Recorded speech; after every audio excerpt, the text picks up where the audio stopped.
Greetings, I'm Barrett and welcome to Meet Me at the Table. Today I am truly honored to be able to show off Awakened Realms' new fully cooperative one-shot action horror board game for 1 to 4 players.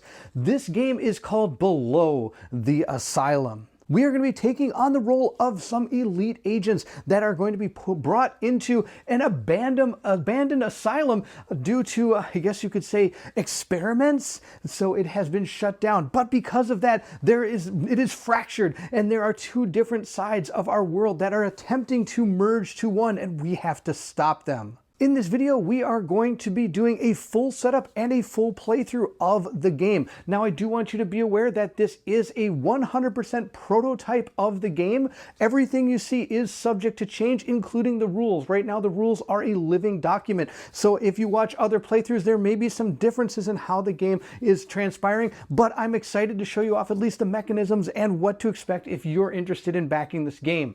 I will be putting a link to the GameFound page in the description of this video, so please go check that out. If you have any questions, please put them in the comment section there, or you can put them in the comment section of this video down below, and I will try to answer them if I know the answer. Also, if you're looking for more content on B.E.L.O.W the Asylum, please go check out Dicing with Death. They not only did an unboxing, but they did a long live play that was able to explain a lot of the game in detail. On top of that, you also will be able to find some recorded plays and maybe another live play as well. Please go check out their channel. They are super energetic and love board games as much as I do. So I'm going to put a link to their channel as well in the description of this video. So please go check that out if you're looking for more B.E.L.O.W the Asylum content, and of course any other fun cooperative games. I am super excited to tackle this game. This was one of the games that when I saw it was coming out, I knew I had to do this game, and I'm really excited that I'm able to give you an idea of what B.E.L.O.W the Asylum is. And if you're excited to see if our agents can survive B.E.L.O.W the Asylum and see if we can not only stop the ritual of this giant demon being summoned, but also get out before it collapses, then I need you to meet me at the table.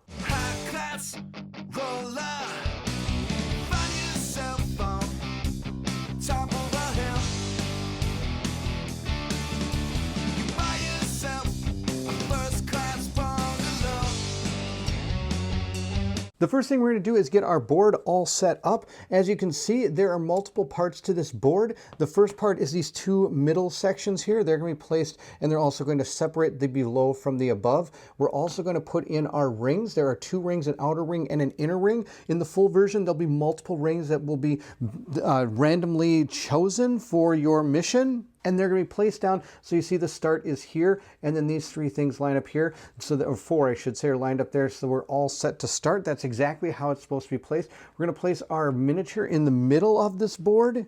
And this is actually going to be part of the terrain pack that is going to be part of the GameFound stretch goals, or maybe additional purchases or something. But this is going to be right in the middle of the board. It says we're supposed to face it over towards the above section. That may have something to do with some of the cards that may come out. Now, I believe this thing is supposed to connect to the middle ring, so I think as this turns, the model is going to turn as well. But and it actually probably is going to move to different parts of the map, but I'm not sure. We'll have to find out as we play through the game and as the game goes through development. But there we go. Those are all set just like that. Next, we have our spell track. We're going to place a cube right here. As we move up this track, once we get here, we'll be able to draw some spells, which then we can use to help us in our endeavors, and then it will reset back to here. But for now, we start on the start track just like that. Now that the center board is set up for now, we're going to move to the above and below sections. You're going to set the above up, and these are double-sided tiles, and they do have specific kind of areas they go, but you can randomize, and they will be randomized as to exactly what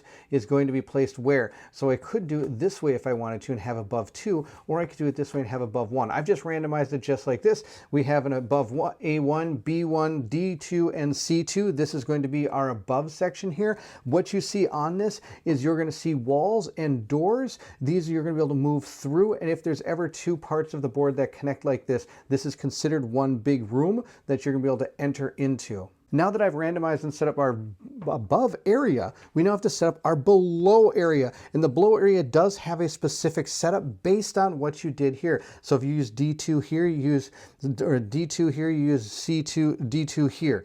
C2 here, C2 here, A1 here, B1 here. So it all mirrors each other, which is how the game's going to work, because you're going to be moving back and forth between these two worlds. The next thing we're going to do is place down our item tokens. There are ones for the above, and there are specific spots found on the map just like this. I apologize for how zoomed out this is, but this way you're able to see kind of how this all works and how it is all set up. But as we play, of course, I'll be moving in so you can see all the different parts of the board and what they look like, and of course get right into the action. So we're going to place all of these tokens out here. There's 1, 2, 3, and 4 right there. Those are going to be able to be used to gain items in the game by performing a certain action in that room. The next thing we're going to do is in the summoning room, we're going to place this Life Force Gathering card, and we'll talk about that more during the playthrough. But on top of that, we're going to put the Monarch in here. Here is the Monarch.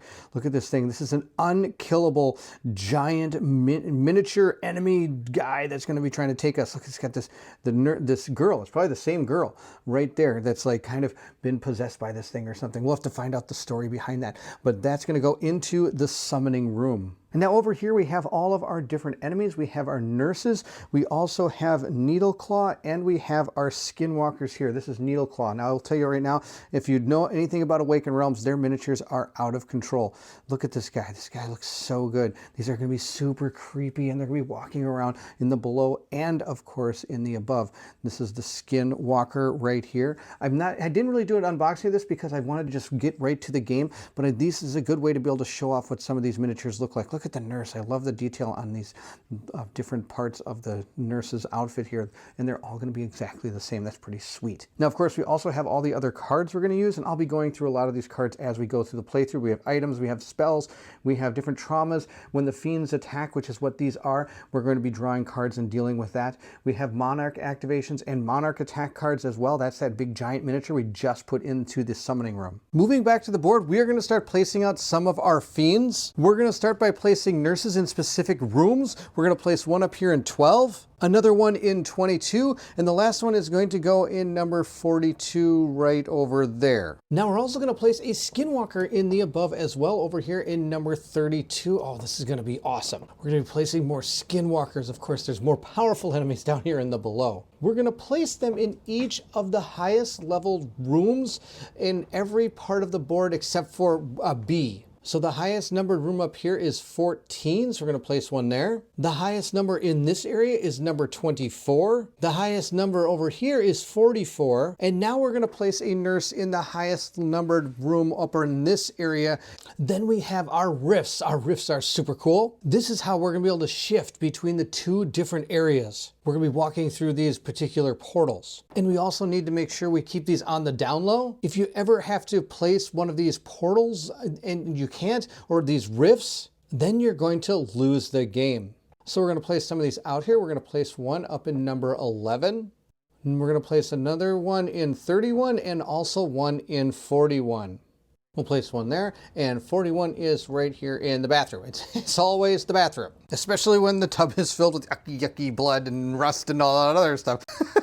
This is going to be super cool. We are also going to place these rifts in the same place in the above, so they do mirror each other. So we're going to place one in number 11, 41, and are also going to place one in 31 as well.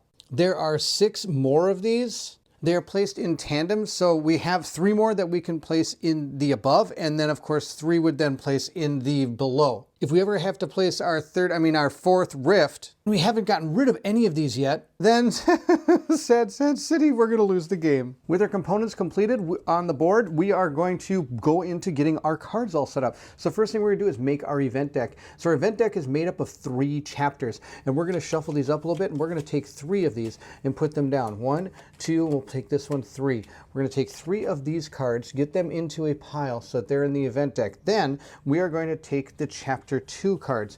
There is one in the Chapter 2 cards that says the chapter changes. We're going to place that down on top of that one. Then we're going to take a stack of these cards, shuffle them up, and grab 2 of these cards as well. We'll put that one and we'll take that one. Those are our Chapter 2 cards. then, just like we did with that, we're going to take our Chapter 1 story card, we're going to shuffle these up, and we're going to take only one of these cards and place it down. So, sadly, this game is going to escalate pretty darn quick between chapters. If you ever cannot draw a chapter event or chapter card, that is another lose condition. The bridge between the real world and the below world has become too powerful, and basically with this deck empty, the Primarch is going to be, or sorry, the Monarch is going to be able to not be stopped. That's kind of the symbol of these event cards. So with our event deck created, we still have a stack of these event cards we did not use. So even just the event cards alone, there's replay value that you're going to be able to see. Next, we're going to get our ritual deck all set up as well. The rituals are going to be our objectives we're going to attempt to complete in order to place cubes into this ring and then be able to help seal the Monarch. That is kind of our goal of the game, and of course escape. And in order to seal the Monarch, we have to be able to place cubes into these and put our different components into those areas of the board. Once those 4 ritual components are around the ritual ring and we're able to seal off the middle ring, then we're able to seal off the Monarch and get out of here. There's a lot of stuff we got to try to do, and we don't have a lot of time to do it. So the first thing we're going to do is take our greater rituals and place 2 of them down here. Then we'll take our advanced rituals and we'll place 2 of them as well. I should probably just shuffle these up then. There we go. And we're going to place 2 of our lesser rituals down as well, making our ritual deck. Now, of course, when we play, we're only going to know what the top one is. The next thing we're going to do is set up our exploration cards, and there's going to be some for the above area and some for the below area. You can kind of see a little bit of difference on the card backing, but they did say that that's going to be a lot more prominent when it's fully developed. The other way you can tell is the writing on the back is in white versus red, depending on if it's above and below. So we're going to take the above deck, we're going to give it a truffle shuffle here, and we're going to place it down on the board. We're going to put this card here maybe, we'll place this one up here, and we'll place 2 more, 1 there and 1 there.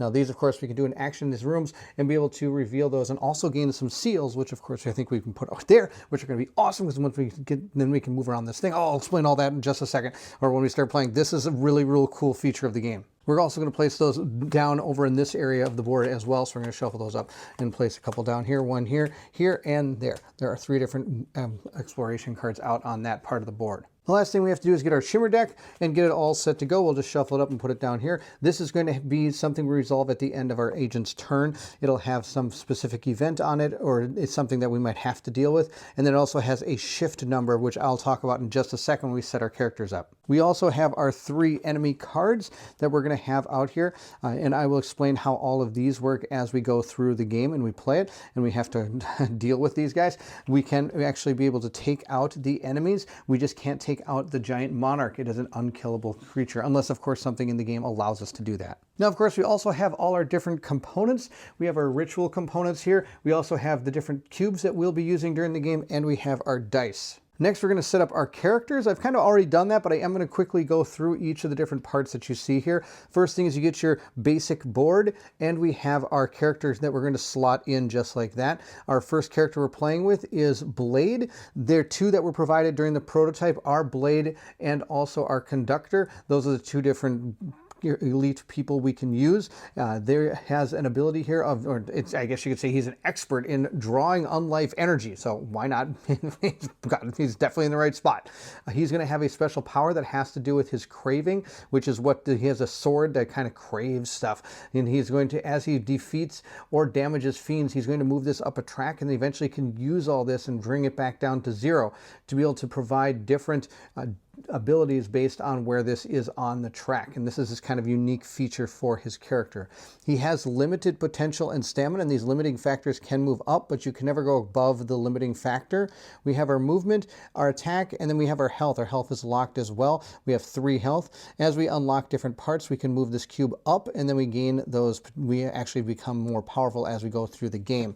We do have this shift resource up here, and this is where I was talking about when it comes to the different shimmer cards. It's going to have a shift value, and you're going to be moving this up. If you ever get to the top of this based on those cards, you're going to drop it back down to nothing. You're going to shift to the exact spot on the other board. So if you're in the below, you would shift to the above, and if you're in the above, you're going to shift to the below, and this is going to move back to the top. Now, of course, you can always travel between the 2 worlds through different potentially card interactions interactions, or you can even just go through those different rifts that you've seen. These are the actions that we use, and we're going to be able to slide this down until we get to the bottom, then we're out of actions. And we also have 3 components that we start with. Now, of course, we can use these components out and place them out on the board to be able to help us prevent things that are happening to us on the board, or make the stuff that we do on the board more powerful. We also have a starting card for him, which is slow and frail. He's going to be able to choose one of the 2 sides of this card to use,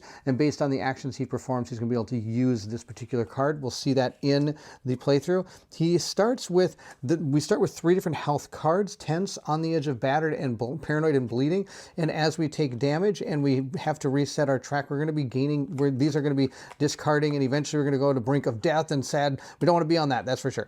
So we want to try to stay as healthy as we can going through this. Now, of course, the health is going to be moving down. Now, there's not a 0. There's actually, the card itself is the 0, and then once it moves off the card, it'll go back to the top, and then we'll discard this, resolving what is here, and then move to the next card. So like I said, I don't think you want that to happen, because we like to stay as healthy as possible. The last thing we have is our leading agent token, which is this token right here. It says draw and resolve a shimmer card, flip this token and give it to the agent with any actions remaining. They take their turn now. Now, the cool thing about this is they take their turn, but if you still have actions available when their turn is done, you get to do your final set of actions. So it's kind of a neat way to be able to combo some characters together if they're kind of working together to do something. Now, of course, as we play through the game, we're also able to gain some new abilities from our deck as well as just having the one that we start with. Moving on to our second character, but before I do, I forgot to show off his miniature. Look at this guy. This guy looks awesome. He's so cool. He's got his sword that's wanting to crave undead, unlife, I guess you could say. Wants to crave unlife. So this guy's right here. I love the sculpt on him. I love the basing. I love everything here. This is super cool. Now, of course, these are the sun-dropped version of them, and of course, these are in prototype as well. These are not what the final versions of them are going to look like. They're probably going to look better, if you can imagine that. So we're going to have him there. We're also going to have him. This is Oliver Chambers. Oliver Chambers actually is pretty cool because he's got this blindfold on, which is kind of neat. And he has these cats with him as well. This is this character. And with these cats are going to go on the board and be able to perform things for him and maybe lure monsters away from him and things of that nature. All right. He's got the same type of deal here. All the stuff is similar to our other setup. They all kind of start the same, except, of course, he's got a different power. He has I want to hear. This is going to be able to move cats around and then apply some different movement and actions with them. And of course, we'll see how that all works during the game. But other than that, the character is built very, very similar. And with that, we are going to begin our game. There is one small thing I had to change, and that was the fact that he was supposed to go in the largest room number, and I put him here because I thought 24 is higher than 25. But apparently, according to math and numerology, the 25 is actually higher than 24. Surprise, surprise. I'm going to check to see what our first ritual is, because this will be available to us to see as we start our game. We have the lesser ritual, gathering intel. We have to perform an action, and if that action ever has enemies in it, we're going to have to deal with a reaction that they're going to do to us, and they're going to provide an opportunity attack if we try to do this with something there. So in a room with a book, I have to pay one of our stamina. If we do, we gain a reward, 1 greater seal, and check the fulfillment of all the optional steps. So in this game, you're able to always need to try to do the top part, but other than that, you might get some extra bonuses if you're able to do these optional steps. Though it does say, be aware, if you try to do all the things on a card, it may take you longer than expected to try to get this done, and you might run out of time during the game. So you have to, it's one of the things you have to, like, what do you call it, decide on. You have to decide, that was a good word, decide whether or not you want to keep trying to get the optional steps before completing this, or if you just want to take this and maybe one of them. But anyway, here we go. We got optional step. If there are at least 2 exploration cards revealed in the above, you get a seal. And if there's at least 1 exploration card revealed in below, I get a seal. And the seals are going to be used on that. I think this is a good time to talk about this ring. So when you're able to unlock things in this thing, you're going to get seals. The seals are either going to be greater seals or lesser seals. The greater seals are the purple ones. The lesser seals are the red ones. The lesser seals are going to be placed into these little areas here, and they're slowly going to be moving down these tracks. Now you can always move, but you have to move based on these tracks. So I could be filling this up like this. And instead of just keep on going, I could come back this way and go there, then come this way. And every time I fill one of these up, I'm going to gain a benefit based on the card or the symbol that I was able to cover up. And those are found here on the icon rings. For example, if I cover the triangle, I'm going to be able to gain an upgrade, one resource track on my agent board, which the resources are going to be those different parts of the board that you saw. I could do, and the other one is going to be upgrading an attribute on the agent's board. So you can gain one of the attributes. There's two different sets, attributes, and there's the upgrade resources and attributes, and I'll show you those. Each agent also can gain a random item. We can go up the spell track, which is right down here. It's all a little off camera, but when we've set up the game, we're able to put that cube in that spell track, and as that goes up, we're gonna be able to get spells, which are powerful one-time use cards. The next thing we have is we can apply a seal here. You must place the shown component on the appropriate place around the ring. Then each agent is able to upgrade an ability card or draw two ability cards, keep one, and discard the other. So for example, if I was able to put a ring or a token there, a little cube there, I would be able to place my book onto the area of that board. Once I'm able to place it there, then I can take advantage of the rest of the thing. If I didn't have any books, I could not put a token into that particular spot. You have to have those. That's basically the ring. Now the only other thing that I have to talk about is moving between anything with a white or yellow thing means that you have to spend a bigger cube. You have to spend one of the greater seals to jump between these two rings. And the cool thing about this is that as the event cards come out, they're going to be rotating this ring equal to a certain number of turns that you're going to see. So be in mind, this is not always going to look like this as you're going through it. So it's going to be hard to, sometimes right when you think you're going to be able to do something, oh, you're not, because it's going to move on you. Also, we need to place our miniatures into the starting entrance. So there we have Blade. We also are going to be able to put Oliver the conductor here, and it also says we get to place one of our cats in there as well. And he has action cards that are able to control that cat. He could spend one of his potential to enter action, be able to move a cat 2 spaces, even through rifts. And then I can apply push 2, which would allow me to be able to move some of these enemies around and get them away from our characters if we wish to. Now, something I may have mentioned in the setup that I want to make sure I clarify is these two symbols here have to do with upgrading. So when I do either gain a card or gain a new card or upgrade a card, I would be able to upgrade this by placing a cube onto it, and whichever one I placed on would be the upgrade this card gets. So if I put a cube over on this side, I would be able to then have a cat be able to move 4 spaces, where if I put it here, I'd be able to have a cat push 4, which is going to be values on these cards. The enemies have a certain push value. If you go above the push value, then you can push it out of your room, away from your characters. So those some things that we can, that's something about those cards, but I just wanted to mention that. I know there's a lot going on in this game, and this first turn is probably going to take a little while because there are a lot of little rules I want to make sure you completely understand, because I want you to completely know how this game plays, because I am super excited for this. This is going to be super fun. All right, let's do our first turn. We do have some help cards that are going to help us along the way, I guess you could say. The first one is going to tell us about our player phase. We're going to resolve actions, and then a shimmer card when all of our actions are resolved. Of course, we get 3 actions. Our 4th action is locked behind one of the upgrade panels of our board. For example, on Oliver, our upgrade panel is going to be this 3. If we can get our speed up to 3, then we're able to unlock our 4th action. For Blade, it's going to be a little bit tougher. He has to get all the way up on his stamina track, which is actually 6. So it's going to be pretty tough to get that. The other things we can do with our actions is, of course, we can move. Well, actually, the things we can do with our actions are move, banish, close a rift, or prepare. They're also found on your player board right there. The first one is move. We can move the number shown here, which is 2. on our agent board. I can also pay 1 stamina if I wish to, which allows me to move through a rift, which does count as a move to move through the rift. Banish. I can roll banish dice shown on your banish track. Apply the results in your room in any way. The banish dice are going to be found over here, and it looks like this character gets 1 blue die. So if we ever upgrade that, then we get a blue and a white die. On the dice, you're going to see either damage symbols or push symbols on these dice. And you're going to be rolling to try to banish these enemies. For example, if we try to banish the nurse, we need to get 2 damage in order to kill the nurse. And we also need only 1 push to push the nurse. You can choose if you have a 2 kill and a push to decide what you want to do. But most often than not, you probably want to take them off the board. There could be benefits to actually pushing the monster around instead of removing it from the board. Next, we have closing a rift. Only if you are in a room with a rift and an agent is in the other mirroring room can you close the rift. If you do, you remove the rift and all adjacent rifts and apply 1 seal, which is going to be good, which of course can upgrade part of your panel here.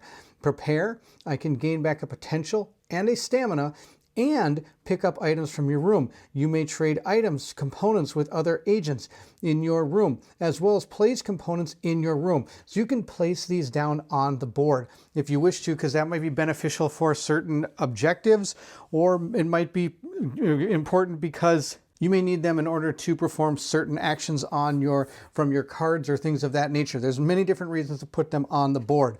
There's other ways of putting those on the board where you can use them for their actual component use. When you're banishing an enemy, as a reaction, is set this in your room. I could set a skull in the room to gain 2 push or 2 damage in a combination. When preparing, I can use a candle to gain all stamina and potential. And when being attacked, I can set this in my room to prevent drawing 2 opportunities from a fiend attack cards.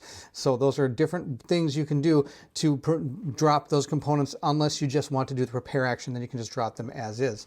Now be warned, if you're dropping components all over the board, that's great, but they are a finite resource. So when these are all gone, you're not going to be able to get any more unless you're able to get them off the board. And getting them off the board is, from what I understand, a little tough to do. There might be a few ways you can do it, but not many. And remember, you do need a skull, a book, and a candle, and then 1 other of these components on your wheel in order to be able to start the banishing of the enemy. And if you don't have those, then you can't win the game, and I guess you lose. That's a way to lose too.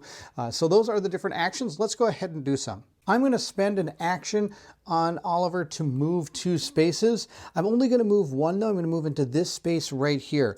The reason why is because, remember, our goal is we want to be in a room with a book and pay a stamina. And then after that, we have there at least 2 exploration cards revealed above. We get 1 seal. There are 2 exploration cards here. If we can get both those exploration cards and then put a book down, we can complete that ritual right off the bat here. So I'm going to spend one of my other actions to flip this over. What do we have? We have an ice bath. For a free action, I can place this card in any room above. Well, we'll leave it there for now. I don't have a reason to move it anywhere. Also, the interesting thing is this counts as all 3 of these different tokens, the different components. Now, I can't remove any of them. If there's something that says I have to remove a token in order to do something, I can't do that with this card. But if it ever says you need a skull, or for example, I need the book. I need that book for this in order to do it. So I could pay a stamina to be able to use this right now, and I would complete the ritual. And when you do use an exploration card, I do get to apply a seal. So we're going to do that as well. Now in the beginning, there's only 1 place I can put a seal, and that's going to be one of the red ones that I did not get a greater seal, and that's going to be right here. As I start, I'm going to move up here. I'll place it right there. Each one of those things on the wheel mean a different thing. This one right here will mean we all get 1 upgrade for a resource. This one is going to give us an upgrade for an attribute. This, we get to each get a random item. This will progress our spell track. And the final one here is these. Whenever you're able to place one of those tokens onto these spots on the board down here in these areas, not only are you going to be able to help seal the gate, but you are going to be able to place around the ring, and you're going to put a seal. You place a shown component on the appropriate place around the ring. Then we get to upgrade an ability card or draw 2 ability cards, keep one of them and discard the other. Center seal, you win. You may only apply a greater seal here if 4 ritual components are placed around the ring. So the goal is to get to this middle area here, line this up, and then you can go in. Now remember, you can only jump these rings with greater seals. And on top of that, you can only ever make it across these seals with a greater seal. You have to jump across these with greater seal. So I have a red one here, jump across with a greater seal there, but there's no connection there. There's a connection here, so I could jump across with a greater seal there if I wish to.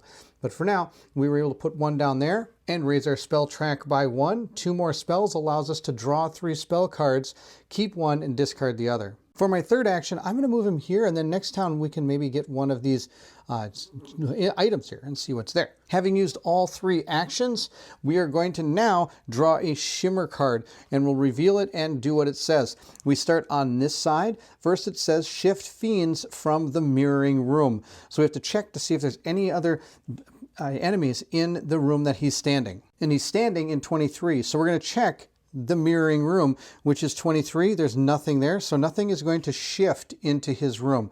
And we're going to raise our score by 2. Score, I mean our shift track by 2. Score. There we go, right there. We're going to move it up 2. Now the way the shift track works is when this does reach the top, you're going to shift into the below area. So if I were in room 23 and I shifted, I'd go to the below area in room 23. Once I do that, I'll reset the track back to the start. And of course, there's other ways to shift in the game, but whenever you do not reset the track. You only do that if it hits the actual end here on the track for the shifting, and then it'll go back. It's now Blade's turn. He's going to move over here for his first action and then reveal this one. So we've used 2 actions. Of course, the exclamation point on here does mean that I would have to take an attack of opportunity by anybody in the room. There aren't anybody in the room. We're going to flip it over. We have found Smelling Salt Cabinet. This says, for a free action, I can pay 1 stamina to push the monarch by 1 room. Okay, well, that's cool. I don't think we're going to be doing that anytime soon. Maybe sometime in the future. More importantly, I get to place down a seal. There are only 2 places I can put this seal. One of them is here to upgrade our stats, and the other one is to upgrade our attributes, or one of the other, I can't remember exactly which ones, but we'll do it over here. I know exactly what ones we want to upgrade. We want to upgrade our, which one is it? Here it is. We want to upgrade our resource track for our agent board. For Blade, I'm going to upgrade his attack value. I think he's going to be doing a lot of attacks, so I think moving up 1 will be good. Unlocking that 4th action will probably be pretty huge, and it's only 1 away from us now after upgrading the movement track. At this point, I have 1 more action. I don't know why I would not finish this right now. I can be in a room with a book, which I am. This has a book, and I can spend 1 stamina. That'll drop my stamina down to 1, because it only starts with 2, which would be something else I might want to upgrade in the future. And at this point, I'm going to be rewarded with a greater seal and check fulfillment of all optional steps. And as we saw before, there are at least 2 exploration cards already unlocked here in the above, so I get 1 more seal. I didn't do one in the below, but that's okay. It does actually say that you shouldn't concentrate on getting every single one of them every time, because if you do that, you might start falling behind in the way the game works.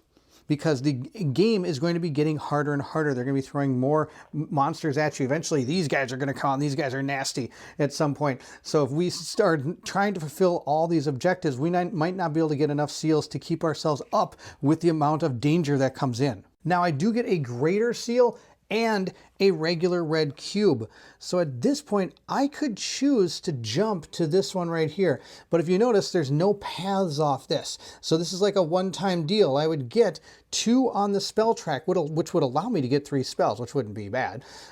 But I also could just place this down here. It's not the end of the world to grab some of these extra abilities here. I could get an ability and just get 1 more of these spell track things, and then if I move over here with another one and get a greater one, I have a better chance of jumping into here and start going down this track and get some of these. I think that might be a better plan. I think that might be a better plan. Now, of course, if I do lock this here, when this spins, if it ever points out again, I'm going to get the ability to move into that one with a greater seal as well. Actually, it doesn't seem like a bad idea to have the option to pull out of this if I need to. So I'm going to do that. All right, we're going to go like that. I'm going to get 2 spell slots, and I'm going to be able to raise up one of my attributes. Now, we already talked about his attributes. I want to get his stamina up because that's ridiculous that he doesn't have that much. Now, it's interesting that the first one seems to jump up 2 in order to lock in. And for Oliver, I'm going to unlock his potential. I think that's going to be best because that seems to be what he uses his cats to do a lot, where he uses stamina a lot in order to do stuff. Because each time you attack, you have to spend a stamina. And I don't foresee Oliver attacking very much. I now have to draw a shimmer card. Oh, no, I don't. I get to choose 2 spells. 1, 2. Now I get to draw 3 spells and choose one. So let's draw 3 spells. We get 1, 2, 3. Let's see what 3 spells we got. We got Luring Chant. Choose a room with a skull. Any number of fiends of your choice move up to 2 toward that room. When we have the ice bath is the only thing that has a skull, but of course, remember, we can drop them as we walk around. And then we have the rite of exorcism. Choose a room and deal 6 damage there. Oh, that's really good. And it says here, each other room with a skull deals 5 damage. Oh, wow. Then we have proclamation of banishment. Notice all of these are free actions. In each room with a world, in a world of your choice, for each ritual component, you may shift 1 fiend. Oh, that's really good too. I could clear out an entire place. Right now, in a rule where you choose for each ritual component. I have all the ritual components because that ice bath. I could shift 3 of these guys right now and not have to worry about them for a long time. But I think in the end, I'm going to grab the rite of exorcism. That sounds just way too good. Now, that doesn't actually necessarily go into anybody's hand because any of the people can use that moving forward. They can just choose to use it as a free action. Now, let's draw our shimmer card and see what we have found. Shift fiends from the mirroring room. And then we're going to raise our shift up 3. Now we have a big problem here. I am going to have to shift this guy right there. Oh, now I wish I would have taken the other one. I could banish him right back over there. I could shift him right back in the other place. That's no good. We're going to get rid of this. And I did move my shift track up 3 for the blade. Now before we continue, let's see what our next ritual is. We have tapping into fiendish power. In a room with eyes, pay 1 stamina, reward 1 greater seal, and check the fulfillment of all optional steps. Is there a room with a skin stalker? An agent in a room with a skin stalker, I get an extra seal. Is there a candle in a room with a nurse? Reward 1 seal. All right, we'll try to make some of that happen. But before we do, we are going to enter into the event phase. We're going to draw and resolve an event card. We're going to rotate the ring, move fiends, and resolve event effects. Those are all going to be on the event phase card. Then each agent in a room with 1 or more fiends, oh no, draws and resolve 1 attack card. Let's draw our first chapter card and see what we have found. Okay, let's go through this card. The first thing we're going to notice is that there is a number up here and a spinny thing. So we're going to rotate the outer dial 1 turn 45 degrees. So we're going to take our dial and spin it, and they have marked all these on the dial itself, 45 degrees. These are always going to turn 90 degrees. So they're not always going to line up. So 45 degrees in that direction brings us to there. So as you can see now, remember we put this here, we thought, I almost thought about putting it over here just to get things. Now look, I can bridge the gap and put 1 here if we get a chance to put a greater seal down. That'd be awesome. Now the next thing we have to do is move these bad guys. We're going to move Needle Guy here. What's his name? His name is Needle Dude or something? Needle Claw Guy. He's going to move 2. There are none of those on the board. Then of course we're going to move our Skinwalkers 0. Well, that would have been great if he didn't shift to where I was. The nurses are all going to move 2 towards the closest agent. So we'll move all the enemies on this side of the board. The first one we're going to move is this one. He's going to move 0. This is going to move 2 towards the closest, which is right here. 1, 2, 3, 4, 5. Or I can go 1, 2, 3, 4, 5. It's equidistant. So at this point, it's going to go after the person that has the leading agent token. And that's going to be Oliver. So this one's going to move down here too. This is going to move 1, 2, and she is going to move 1 into the room and then stop because she has gotten to her closest agent. The enemies on this side, there is nobody to move to because none of the agents are in the below. So instead, they're going to move towards the closest gate. Oh, he's not going to move. I'm sorry. This one's going to move, though, to right there because that's the closest gate to her. Our giant guy here is not going to move. He wasn't part of that. He is not a fiend. He's a monarch, and he will activate differently in upcoming chapters. With that complete, we're going to continue the card, Fortunate Synergy. If there are fewer than 2 rifts open, there are fewer than 2 rifts. No, there's 3 rifts. There's more than 2 rifts. So you may rotate the inner ring once in any direction. I can't do that. There are fewer than 2. There are more than 2 out there. Then we're going to spawn nurses in the summoning room. And that symbol there is equal to the number of players. So we're going to spawn 2 nurses in the summoning room. With that complete, the monarch moves 2 towards the closest agent, then attacks with 1 card. There is nobody in the below for the agent to move towards the monarch. The monarch will not just move towards gates. The monarch will only move towards agents if they're in the below, or if this thing ever shifts to the above, then it'll move towards them there. But if there's nothing in the actual area it's there in, it will not activate. Our chapter card is complete. We will discard the card. Now with a bunch of guys in the room, I have to activate an attack card. So we're going to draw one of our attack cards and see what we have found.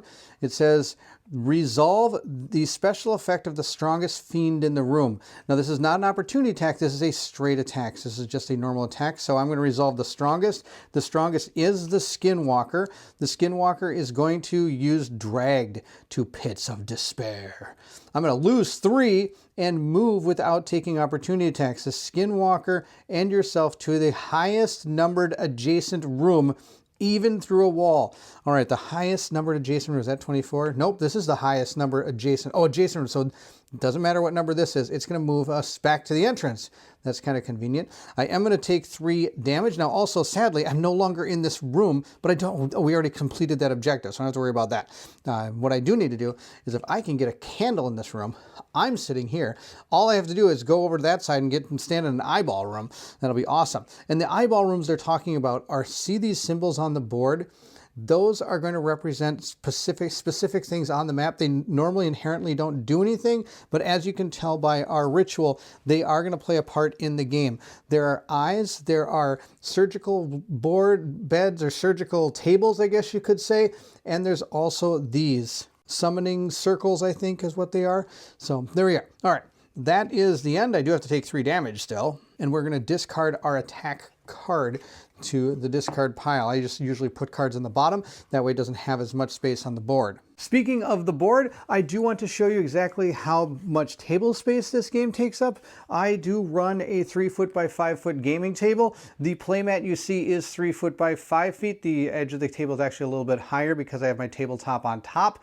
So it does actually get a little bit bigger with the table topper on. But being 3 foot by 5 feet, this is about how much space your game is going to take up. I am running 2 agents, and I have the board here, and I have the components kind of around it.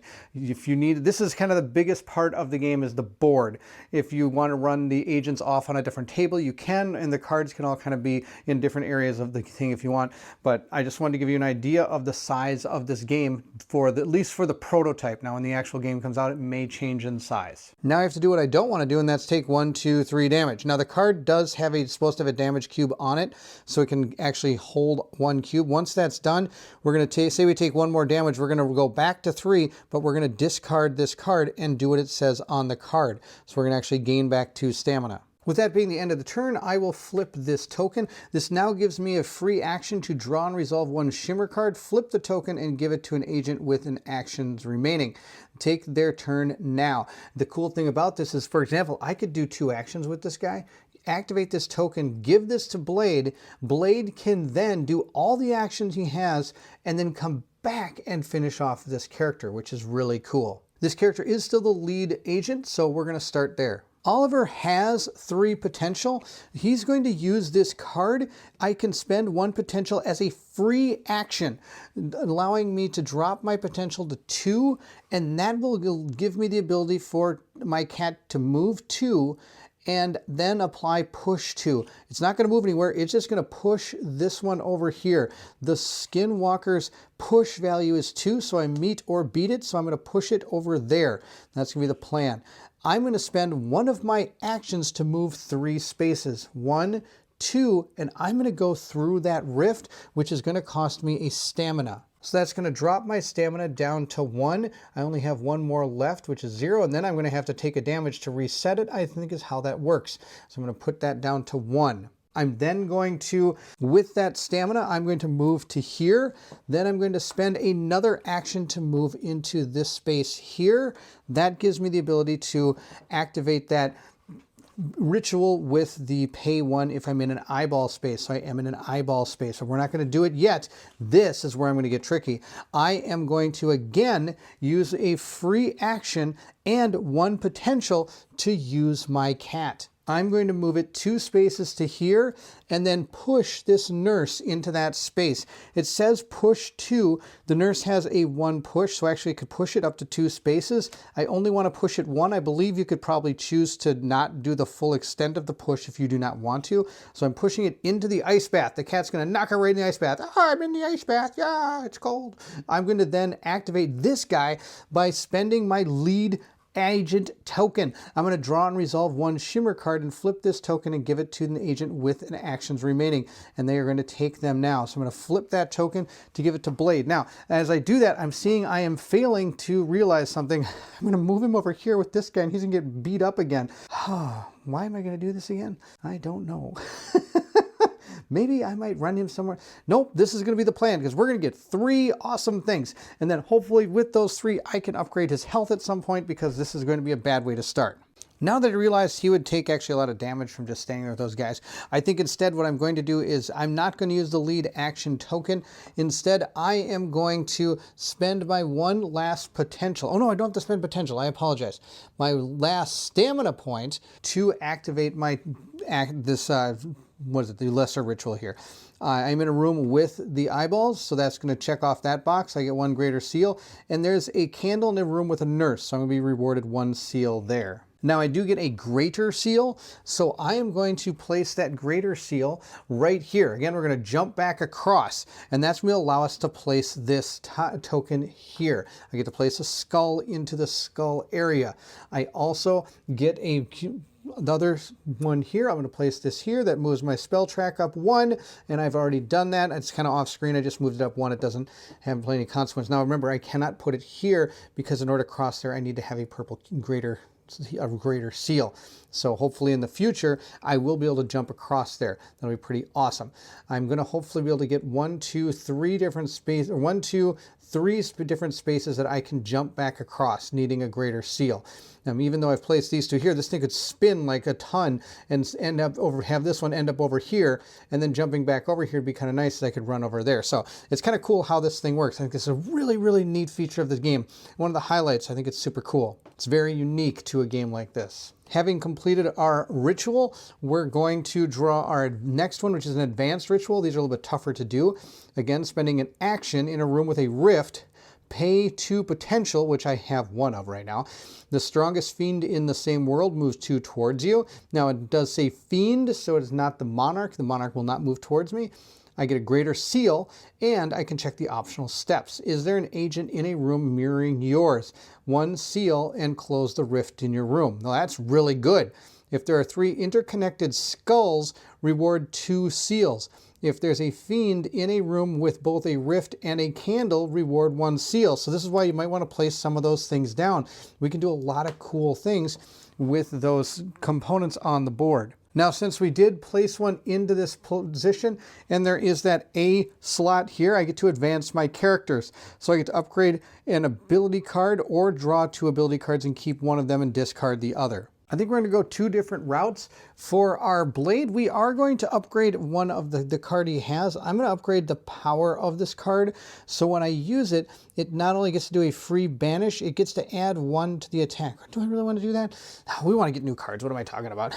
These cards would be awesome. So there's a lot of different cards we can have. We're going to give these a little truffle shuffle here. We're going to draw a couple of them. We get to draw 2 and keep 1. We have a good laugh when losing any number of damage. Gain 1 craving up to a maximum of 4. And then, of course, any upgrades can change what that's going to do. I could get 2 cravings. I could go to instead to 6, or I can gain, gain 2 potential. That'd be sweet. Weaklings. If the sword's craving is 4 or higher, I could pay 1 less potential.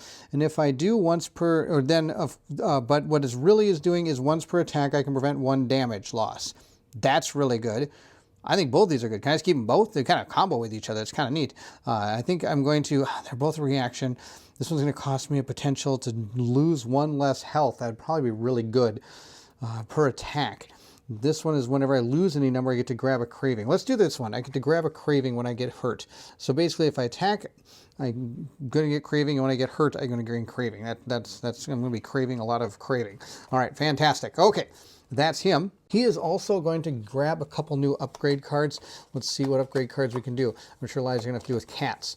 Let's see what we can do with these. Now, I never mentioned this, but as one thing he could do with 2 potential as a free action, I could put a cat in a mirroring room. So before I went across to the below, I could have placed this cat out there. We've got Lion's Pride. I can pay 2, and when an agent banishes in a room with a cat, recall the cat to add 2 damage. That's really good. Or I can pay 1 with an action to move for each cat in this world, prevent 1.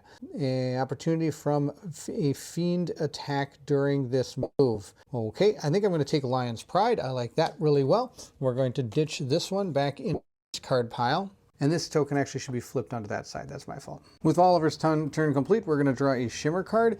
It says if you're in the below, the monarch moves 1 towards you. Ooh, that's super bad. The strongest the same world moves 1 towards you. Wow, he just got cut off. We're going to move this guy down to here. That's where that goes. And this guy moves in here and just got cut off. That was my only way out of this area, unless the Forest I can shift out of here. And I'm going to be gaining 2 shift. So if I'm lucky, the next turn I might be able to get out of there with the the Shimmer card. Blade is going to do 4 actions. The first one is he's going to move up here. The second one is he is going to do the prepare action, allowing him to gain a stamina and a potential. And then I'm able to pick up an item from my room. So we're going to pick up this item. So we're going to remove that token, and he gets to draw an item from the deck. He has found a subliminating ice cube. That's fantastic. I can discard this item 2 as a free action, treat the next action as a free action. That's kind of fun. If I go to 3 interconnected, what do you call them? Those are candles. 3 interconnected candles with you, I can restore 1 action. That's pretty good. Now, the other thing you can do with these items is you can discard them right now for this particular component if you want. You can't do it later. Once you choose to keep the card, that's the deal. Now, I remember our particular ritual that we're trying to perform wants 3 skulls in a row, so I am going to discard that for a skull. I'm going to get a skull resource. That's going to be super good. That's exactly what I need. I've got 2 of them now. That's awesome. For my third action, I am going to move 1, 2 over to this room here. That's going to be all 3 of my actions. I do have 2 stamina now because I did use that prepare action, and because of that, I am going to use Slow and Frail. This allows me to banish for free, but it costs me 2 potential. So that's going to bring my potential down to 0. Not stamina. Stamina is if I actually just activate Banish. Now I have to have an action to activate it. I didn't upgrade this card, which looking back on it, maybe I should have, but I do get to banish in this room. And my Banish dice I get to roll is a dark blue and 2 white. So we're going to roll them and see how this goes. I got a total of 2 damage and a push 2. So it's not the best roll on the planet, but I'll take it. That will destroy one of the nurses because they only have 2 that they can handle. This is going to get pushed 2. In which direction I want to push him? I think I want to push him just right into that room over there. He's going to go that way. Oh, I've got a plan. Let's see. Actually, I got a better plan. I know what I'm going to do. I am going to drop a skull. That allows me to set in your room and gain 2 push or 2 attack. I am going to place that skull in my room to do 2 attack, which is then 4, which gets this guy off the board. And I'm going to push her. I'm going to push her 2 spaces. And she's going to go flying 1, 2 right back into that room way back there. That's way, way better. There we go. That's the end of his turn. He will draw a Shimmer card and see what has happened. If I'm in the below, I am not in the below. So I'm going to find the strongest fiend in the same world as you and move it 2. This one is 6 squares away from me up here, so it's going to move towards me. It's going to move 1 here, and then I believe it's going to move towards me, going towards the highest room number. There we go. Barely got that out. Highest room number. Interestingly enough, I am actually going to go 1, 2, 3. I'm actually going to shift into the other world.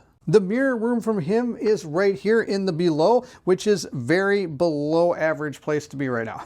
Because this guy's going to come running down here and beat me up. Oh, that's no good. Now we're not quite done. I get to add 1 to my craving because I did damage a fiend. And that will conclude Blade's turn. I'm going to draw the chapter card. We have found, oh, our dial doesn't move at all. Oh, that's terrible. I was really hoping it would move around, at least a little bit. All right, and everything's going to move 1 space, so let's do that. We will start here. This guy's going to move over to this character. This one is going to move down. There are 2 nurses in this particular place. It does mention that when it activates something, that whenever anything is activated and there's multiples in a room, it will only ever activate one of that type of enemy. So this one is only going to activate the 1 nurse that's going to move in. This one is going to move 1, 2, 3, 4, or 1, 2, 3. It's going to move down this way. Over here where the blade guy was able to clear everything out, these guys are all just going to move towards the closest rift. So he's going to move up there actually. He was right here. He should have moved up towards that rift. Okay, there we go. Next, our card will state, the Monarch awakens, Chapter 2 welcomes. If there are fewer than 5 rifts open, there are only 3 rifts. So at this point, the lowest numbered room with at least 3 fiends opens a rift. There is no place that has 3 fiends. This is not considered a fiend, so nothing is going to open. Ooh, got lucky there. All right, continuing on. It's going to say, in the world with the fewest fiends, spawn 1 nurse and 1 skinwalker in each room with a surgery table. Oh, and then resolve a monarch activation. Yuck. So we're going to place a nurse here in each of those surgery rooms. Then we're going to place a skinwalker in each of them as well. Now comes ouch time. We're going to activate a monarch activation. I'll bet it's going to move 1 space at least, and that's going to be super bad. Always, agents in the monarch's world resolve a trauma card. Oh, yuck. And then if the monarch is not in a room with an agent, it opens a rift. What? If the monarch is not in a room with an agent, it opens a rift? Really? Just boom, ta-da, rift? Wow, that's nuts. All right, we're going to put a rift in this room. That's horrible. And we're also going to place the other one in the mirror room in the other world. Now, I only have 2 more rifts I'm able to place, and if I place a 3rd rift, that is going to be the end of the game. So another thing we have to do is try to mitigate those rifts. Oh, that's horrible. On top of that, we each get a trauma card. So we are going to shuffle these trauma cards up and grab one. We're going to give this one to Blade and this one to the, the conductor, otherwise known as Oliver. And it says here, I have to pay 1 potential in order to reveal this card. So it's going to be face down until that happens. Next, we're going to reveal the Chapter 2 section of this. Even though this was from a Chapter 1 card, I believe the way this works is whatever chapter you're on is the one that is on top of the deck. This one is no longer on top of the deck. It's in my hand, so it is technically Chapter 2. This thing says move 2 toward the closest agent. Then if there's an agent in the same room, it pulls 1 strongest fiend from each connected room. Oh no! Wow, can you believe this? This guy's going to get beat up. Okay, it's going to move 2 toward the closest agent. Then if there's an agent in the same room, it pulls 1 strongest fiend from each connected room. Okay, it's going to move into this room. Wow, he shifted at the wrong time, man. So bad. So bad. And then he's going to pull agent. Then if an agent is in the same room, it pulls the strongest fiend. So it's going to pull this fiend and this fiend into that room. Oh, that's totally going to be what it does. So much for checking out what that card's going to be. That's not going to happen. That is going to end our Monarch's turn. I don't think that could have been any worse. And with that done, we are now going to activate a if an agent in a room with 1 or more fiends, it draws and resolves an attack card. So we're going to draw an attack card. We'll draw the top fiend card and see what it says. I actually hope this thing pulls me this way away from all of this. Let's see what it says. Resolve the special effect of the strongest fiend in the room. That's actually going to be really good because this thing's going to pull me out of here. So I'm going to look at my Skinwalker. I'm going to take 3 damage, which is going to be sweet. Nope, not sweet. And I'm going to move to the highest numbered adjacent room. So he's going to pull me to this room here. Okay, he's in a room with the other character, not the end of the world. I'm going to take 3 damage. Now, the Monarch does not attack. It didn't say that the Monarch attacked. The Monarch actually rarely attacks. It does a lot of its things through its own activation cards, though you can still take attacks of opportunity from it if you walk through the space with it, where you would draw a Monarch attack card, and then just resolve what's on the bottom. I'll just show you the bottom one, where, for example, I would lose 3 health. Now, interestingly enough, if you ever went after the monarch, it has the values down here, and they're going to be different based on what card is on top.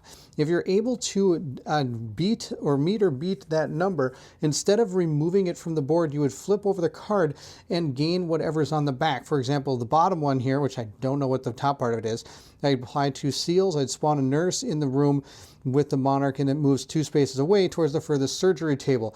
So it'd move 2 towards that surgery table. It's way up over there, so it'd go 1, 2, and get away from me, of course, if I did that. Now, like I said, each one of these has a different value on it, so I'm sure the higher numbered cards are going to do better things. I'm going to shuffle these up just because I know what that bottom card is.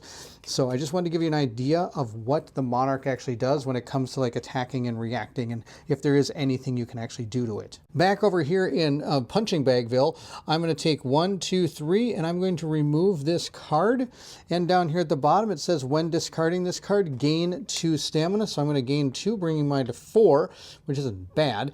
I am going to keep this card off to the side because there may be a way to bring it back. Now, of course, I'm on edge and battered. If I have to discard this, I'm going to gain 2 potential and 2 stamina next time. Because of my good laugh card, as a reaction not costing anything, when losing a number of health, gain 1 craving up to a maximum of 4. I lost 3, so I'm going to go 1, 2, 3 up to here. And notice how it says Skinwalker here? In order to go above this, I have to have been damaged or attacked a Skinwalker. And if I read my card correctly, I would actually see that I actually only go to 2, because it does say I gain 1 craving up to a maximum of 4. So I can't actually go above 4 unless I upgrade this card.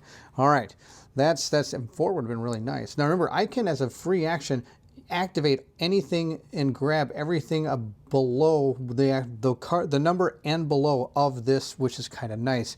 So if I can get it up to 4, I could turn each banish. The first die roll is free, reroll. Then I could also this turn move without taking a tax opportunity. I can treat my next action as a free action, and I can add a white die to the banish roll. So when I banish, I can reroll for free, grab another die, and then after I get done doing that, I get a free action, which allows, if I decide to move, I can move without taking a tax of opportunity. So there's a lot of cool things that this Cravings card is able to do. Moving back to our agent's turn, we're going to start again with Oliver, but Oliver's going to straight up just use this. It says draw and resolve a shimmer card, flip this token, and the other agent gets to activate. Totally fine. I'm going to draw a shimmer card. Hopefully I can get a 2 or 3 or something and get out of here. It says shift fiends from the mirroring room. There is no fiends in the mirroring room, and I am going to shift or raise his shift gauge, I guess you could say, by 2. That's exactly what I need to get him out of there. So then we're going to reset this all the way back to 0, and he's going to shift back to this room.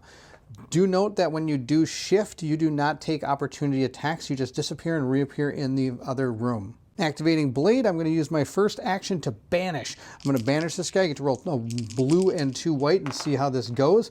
I got an astronomical amount of hits here, so that's going to be enough. 1, 2, 3. Actually, that's just barely enough. He has a total of 4. This guy's tough to kill, but we got him. We're going to remove him from the board, which is super good. At this point, I'm going to spend my second action, and that's going to be to move. And we're going to go 1, and we're going to spend a stamina to move through the gate. So that means we've used 2 so far, 1 to attack and 1 to move through the gate. He's going to appear over here, and we're going to do a banish on that one as well. So that's going to be my third action, is taking on this enemy here. We got a total of 1, 2, 3, and 2 push. I'm going to choose to kill this nurse. Actually, no, I don't want to kill that nurse now I think about it. I am not going to banish that person. I lied. I'm not banishing her at all. Instead, before we move, I am going to do a prepare action, allowing me to gain a potential and a stamina. So I banished. I would have rested at that point or prepared, so I'm going to gain a stamina and a potential. And at this point now I'm going to move over to that room. And I do have a potential. I could check to see what this thing is. I could pay 1 to reveal this card if I wanted to. No, I lied. We're not going to rest. We're going to kill that nurse. I don't want her there because she's going to do opportunity attacks. So instead, we're just going to kill the nurse with that roll we had. I'm not going to do the rest. We're just going to get rid of that thing. That's totally fine. So I'm going to lower this by 1. I'm going to gain 2. Oh, no, I'm only going to gain 1 because the person that I killed next was not a skinwalker. The first one was a skinwalker, which would have raised it by 1. And the next one is not. The next one's a nurse. So according to how I think this gauge works, I can't go above it if it's not a skinwalker. So instead, I could move without opportunities, attacks, and of course I can treat my next action as a free action if I wanted to. But for now, I'm going to be halfway smart, and when I attacked that nurse, I'm going to drop this into the square, allowing me to put a skull here, giving me 2 damage, because when I did banish, I was able to set this in my room to gain 2 push or 2 attack. Now, I didn't need it, but the reason I'm doing that is because as a free action, I can move this ice bath to anywhere in a room above. I'm going to move it to our entrance.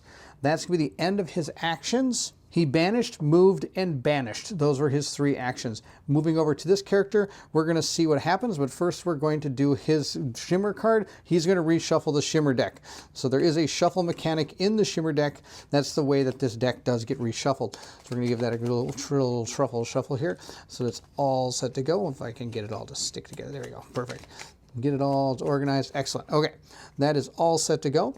Now we're going to activate Oliver. With his 3 actions, the first one he's going to do is he is going to move 1, 2 through the rift and end our move right there.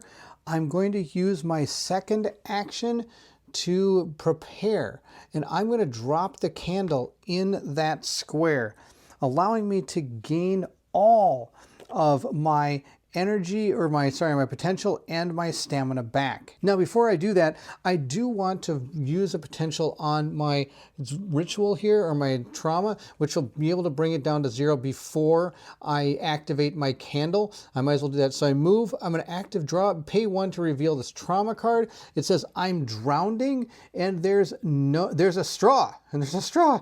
Pick up 1 ritual component from your room and discard the rest. Okay, so that's pretty cool. I can do that.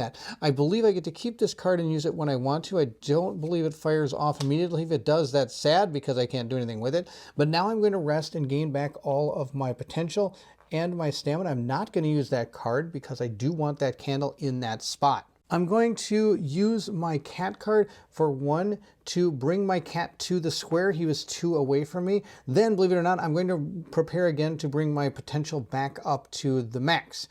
I kind of have a plan. I'm hoping this all works out. With that character complete, we do have to draw a Shimmer card. This could all be bad. We'll see how this goes. Shift Fiends from the Mirroring Room. I don't gain any shift, which is kind of bad. I'm hoping to get out of here. But at least I got a rift I can kind of get through. But we're going to close it next round. All right. There is actually nothing in the room with, on the opposite room, just that, just the killer swordsman guy who's been wreaking havoc all over the board. Now we're going to be drawing our next chapter card. This one states, okay, first we're going to spin this thing to, all right, let's see how we do that. We're going to spin it. Let's see here. This one's going to go to here, and this one's going to go to, let's see here. This one's going to go to here. All right, we spun it 2. Then it says the fiends in rifts shift. Then fiends move.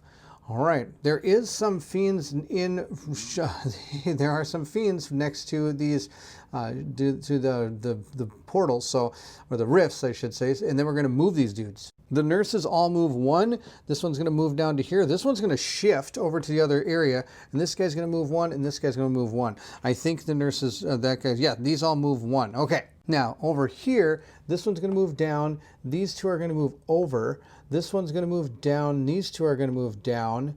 This one has already shifted, so it's not going to... Oh, this one would shift. Or not this one. This one would shift. This one would shift over to the other side, and this one will move over to there. Oh, there's like an amazing amount of bad guys on the board. Woof-da. This swordsman's got his work cut out for him. Next, it states, steady approach. If there are 3 rifts open, the strongest fiend in each world moves 1. There are 3 open, so the strongest fiend in each world is going to move. This one is going to move into here. That's bad. This one is going to move down. Not so bad. Would have been better if he actually stayed there, because then I could have destroyed all of that, hopefully, with my sword attack. Oh well. Next. If there is no needle claws, spawn a needle claw in the summoning room. There are no needle claws This is the needle claw. Look at this guy. These miniatures are so cool. I can hardly wait to see them when fully done. But these, they look so good. All right, those are the needle claws. Look at these, got needles for claws. We're gonna put him in the summoning room, which is right there. For those of you wondering how the needle claw looks, this is his card. This is awesome. It says place the drawn attack card in your character board. If you already had one, lose all health cards. Oh boy, that's Barrett. Now, if you do defeat him, you don't get to kill him. He just shifts to the other world. So that's that. There's no way to actually kill that guy unless there's some kind of card that allows you to remove things from the board as opposed to actually killing off the bad guy. Continuing with our card, it is not over yet. Resolve the Monarch activation. So we'll take our Monarch activation card. We are going to read it. It says, agents in Monarch's world gain resolve trauma cards. Uh-oh, that's different from the other one. Oh, no, it's not. It says resolve trauma cards. Okay, so that's how you resolve them. Interesting. Okay, so actually I don't have trauma cards. I didn't gain a trauma card from the last one we did. It would have only resolved trauma cards. So I'm going to shuffle that trauma deck again. I must gain them a different way, but these cards are going to make me resolve them. Okay, that makes more sense. If the Monarch is not in a room with agents, open a rift there. He's not in a room with agents, so he is going to open another rift. Uh-oh, I'm down to one rift. If I don't, I have to close a rift, and I'm planning to close one, so that'll be good. But if we don't, we're in big trouble. Oh, not him. Let's see what the card says here. This one states, the Monarch moves 2 towards the closest agent. All fiends in its path move alongside it. An agent loses 1 health for each fiend in the room up to 3. Well, it's going to move 2 to right here. Okay, this is bad. This is not going according to plan here. I'm going to lose 2 health, bringing my health down to 1 for this character here. I'm going to take some damage here pretty soon. That's the end of our activation for our Monarch, and that's finally the activation for our chapter card. Oh my gosh, that was brutal. Okay, and there's the worst part is there's 3 chapter 3 cards in there eventually.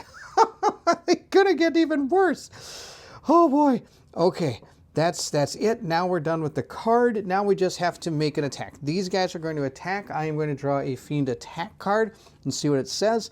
It says here, draw shimmer cards without resolving effects until shifting. Lose 1 health for each card drawn. Are you kidding? I don't have any. Oh boy. All right, time to take some damage. Let's start drawing shimmer cards. I can get 1, 2, 3, 4, 5. When I get to 6, then I'm finally done. I have 2, 3, 4, 5, 6. Those are the 6, and that's going to be 4 damage. I'm going to take 4 damage because of this. Oofda, that is brutal. All right, 4 damage from the actual shift cards according to the Fiend attack. So what I thought was going well, that I'll tell you right now, everything I had planned did not go according to plan. So I'm going to take 1, 2, 3, 4, bringing me back down to this. I'm going to gain back 2 stamina. There's no stamina to gain. Now, sadly, I can't drop the book. The book is only used when it comes to taking attacks of opportunity. I could drop the book to prevent 2. Here's kind of a panned out view of the board. This is rough. Okay, it's going to be our turn. It is going to be the Blade's turn. There is nobody in his square. He is going to perform a prepare action, which he is going to then drop a candle in this room. That's going to give him the ability to heal all of his attributes. So he is going to gain all his potential, and he's going to gain all of his stamina back, which is going to be something he's going to need. That's our first action. Our second action is we are going to do the ritual, which allows us to pay 2 potential. So we're going to pay the 2 potential, and we are going to, in a room with a rift, pay 2. The strongest fiend in the same world moves 2 towards you. Did that. Now I'm going to get a greater seal and check the fulfillment for the optional steps below. He's going to move 1 space over here, and he's going to be with me. That's fantastic. Now it says, is there an agent in a room mirroring yours? Reward 1 seal and close the rift in your room. Yes, there is. I'm going to reclose this rift. I feel so bad for Oliver. He's stuck on the other side with all those bad guys. Poor guy. All right, we're going to close that rift. That's fantastic. Okay, we've appeased that one. Next, are there 3 interconnecting skulls? Yes, skull, skull, skull. 3 interconnecting skulls. That means I'm going to gain 2 more seals. Is there a fiend in a room with both a rift and a candle? No, there was, and I closed the rift. Let's pretend, I don't know in which step I could do. I could actually maybe do these in different steps. There's nothing like you have to do them all at one time. Maybe I could appease these in different orders. I'm going to say I can. There's a fiend in a room with a rift and a candle. There sure is. Now, is there an agent in a room mirroring yours? Sure, why not? Okay. I need all the help I get.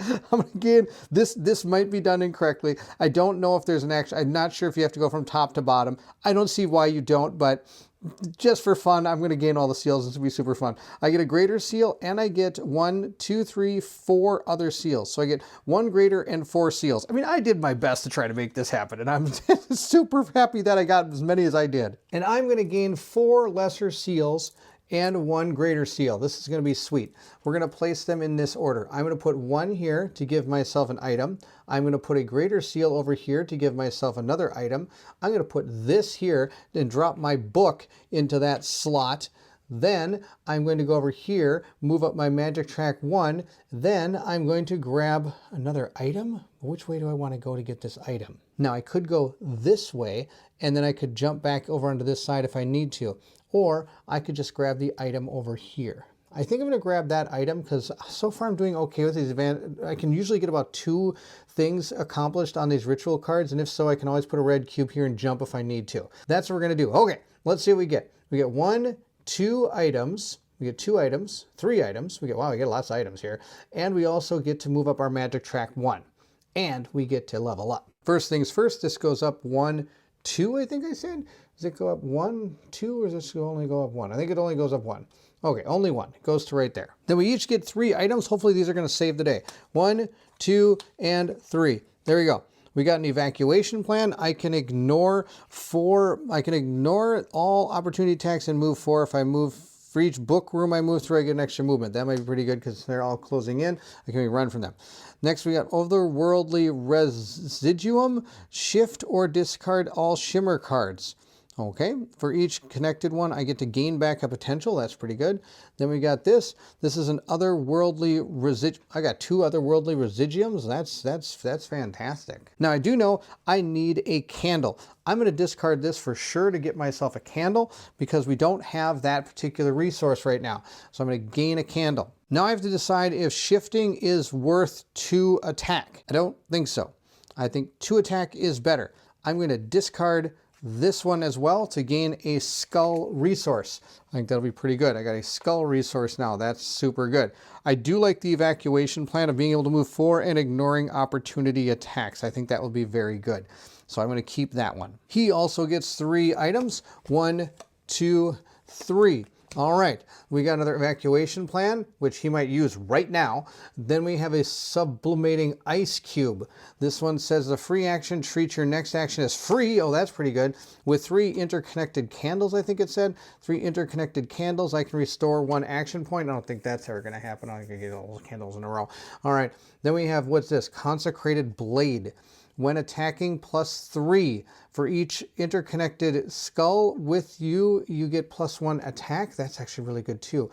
I think, oh wow. I don't know what to do on this one.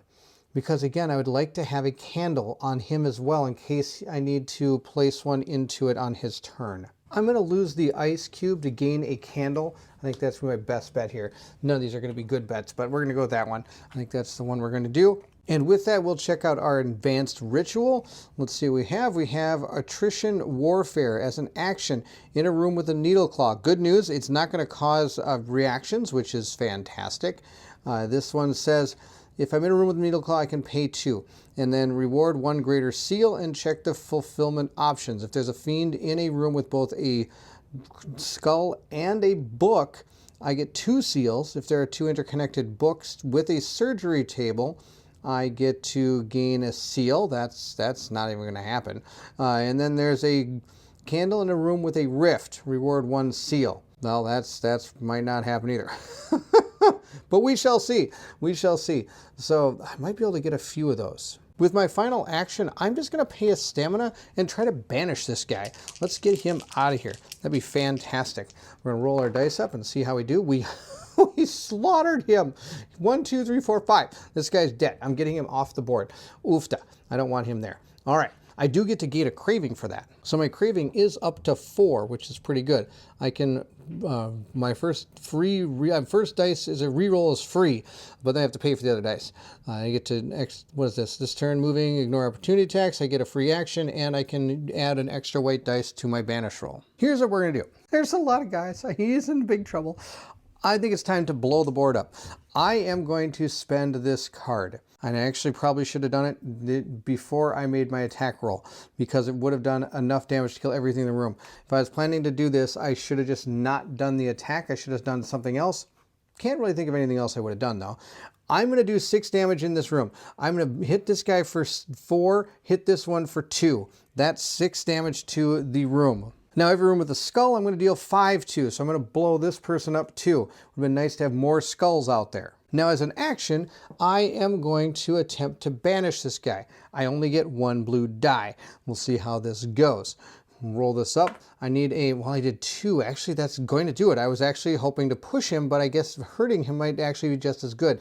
I'm going to spend my 2 potential for Lion's Pride. When an agent banishes in a room with a cat, there is a room with a cat, I can recall the cat to add 2 damage. So I am going to do that. I'm going to take this cat and put it back on my board and do 2 damage. The damage to this particular enemy is 4. So I am able to resolve this card. It says down here, apply 1 seal. Oh, the monarch shifts. Oh, that's no good.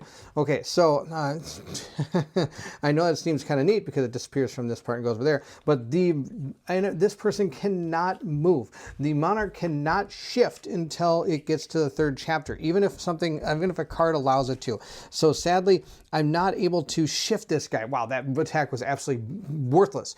All right, because I was trying to get him off my square. Now I wish I would have pushed him. That would have been a lot better. Instead, well, I do get a seal. I get a free seal.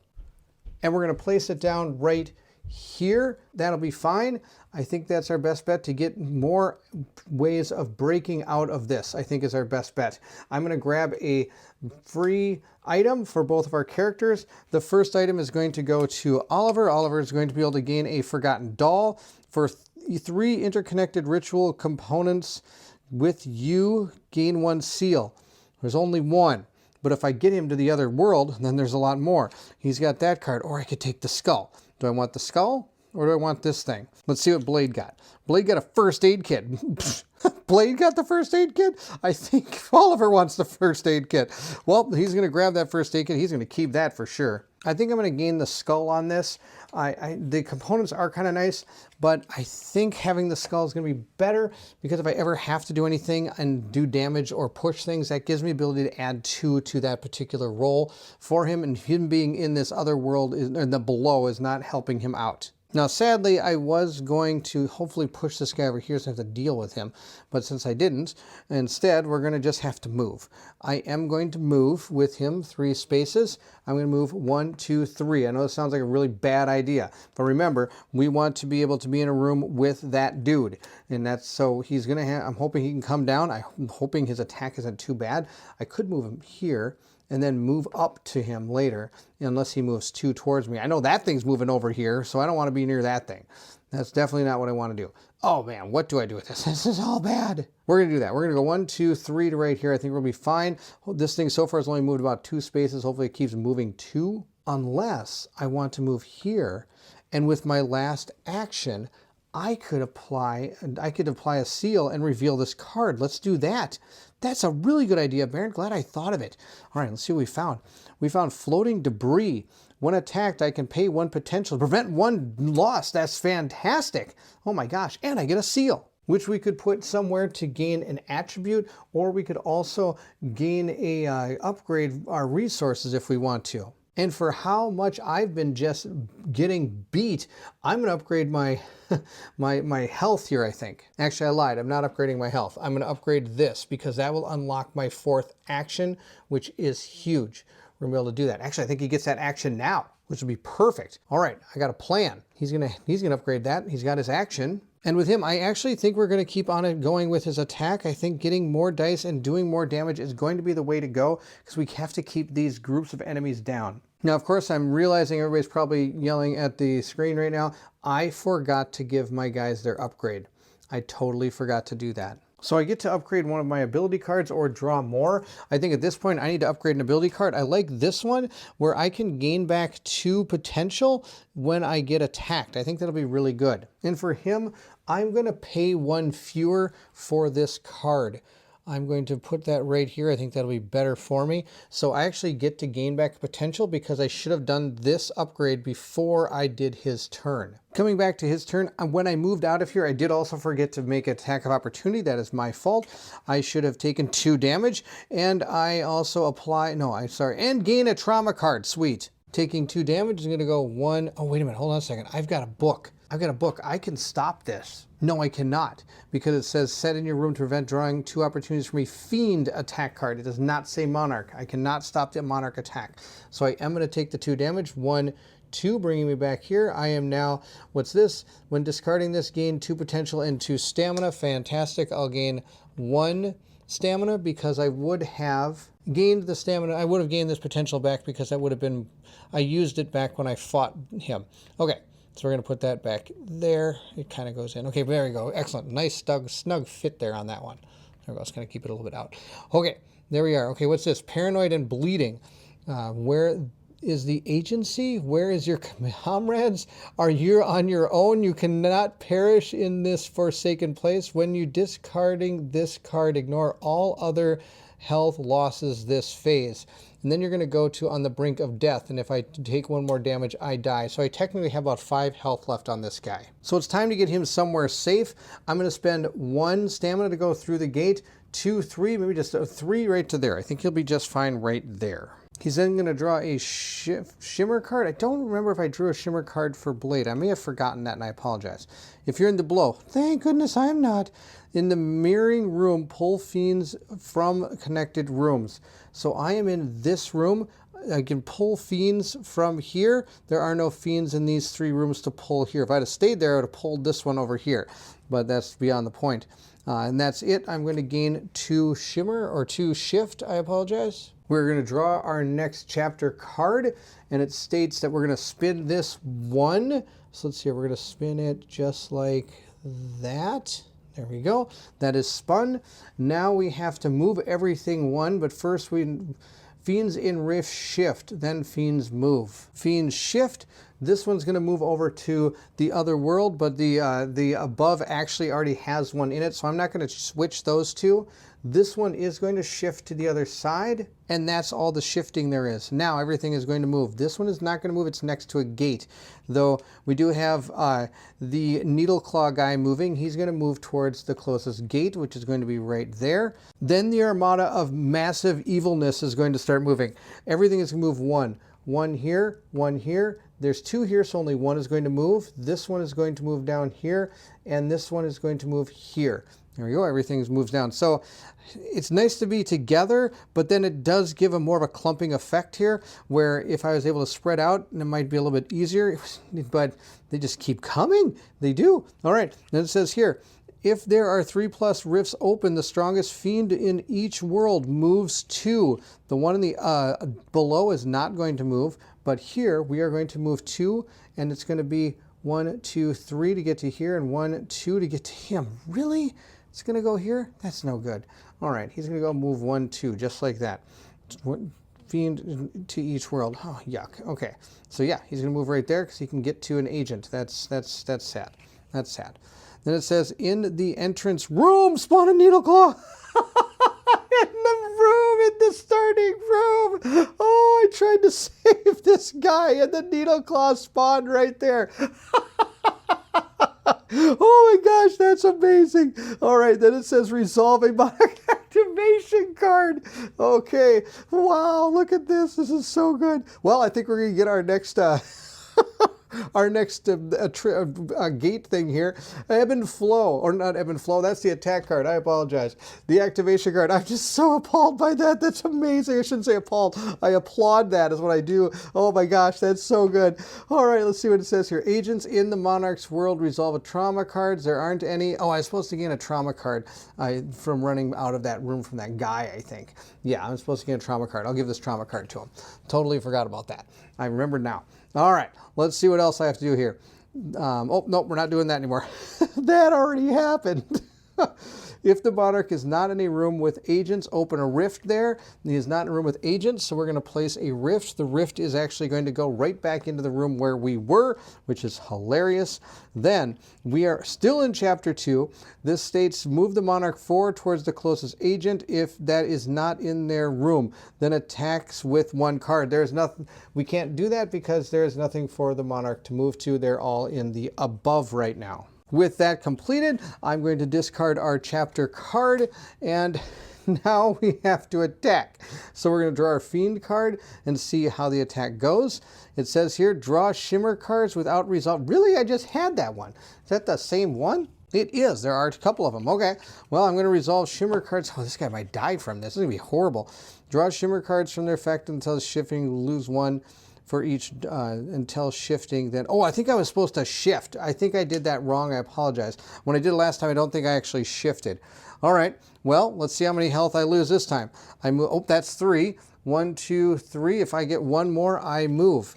And there we go. All right, so I'm going to shift, which is fantastic, over to this side because now I'm nowhere near these guys, which was bonkers. All right, and these are going to get discarded, and I'm going to take 2 damage. And that's going to be that for the monster attack. Now that attack could have been a lot worse because I could have gotten hit by the Needle Claw, which would have just put the card on my board. And if I got hit by him again, then I would have lost all of these cards, which actually isn't too bad. There's only 1 left. Might have actually been better if he attacked me and take 2 damage. Moving into our player's turn, I am going to start with Blade. He's actually going to flip the token. We're going to start right away by moving over to the other character. And to do that, I do have to draw a Shimmer card and see what we have. Shift Fiends from the mirroring room.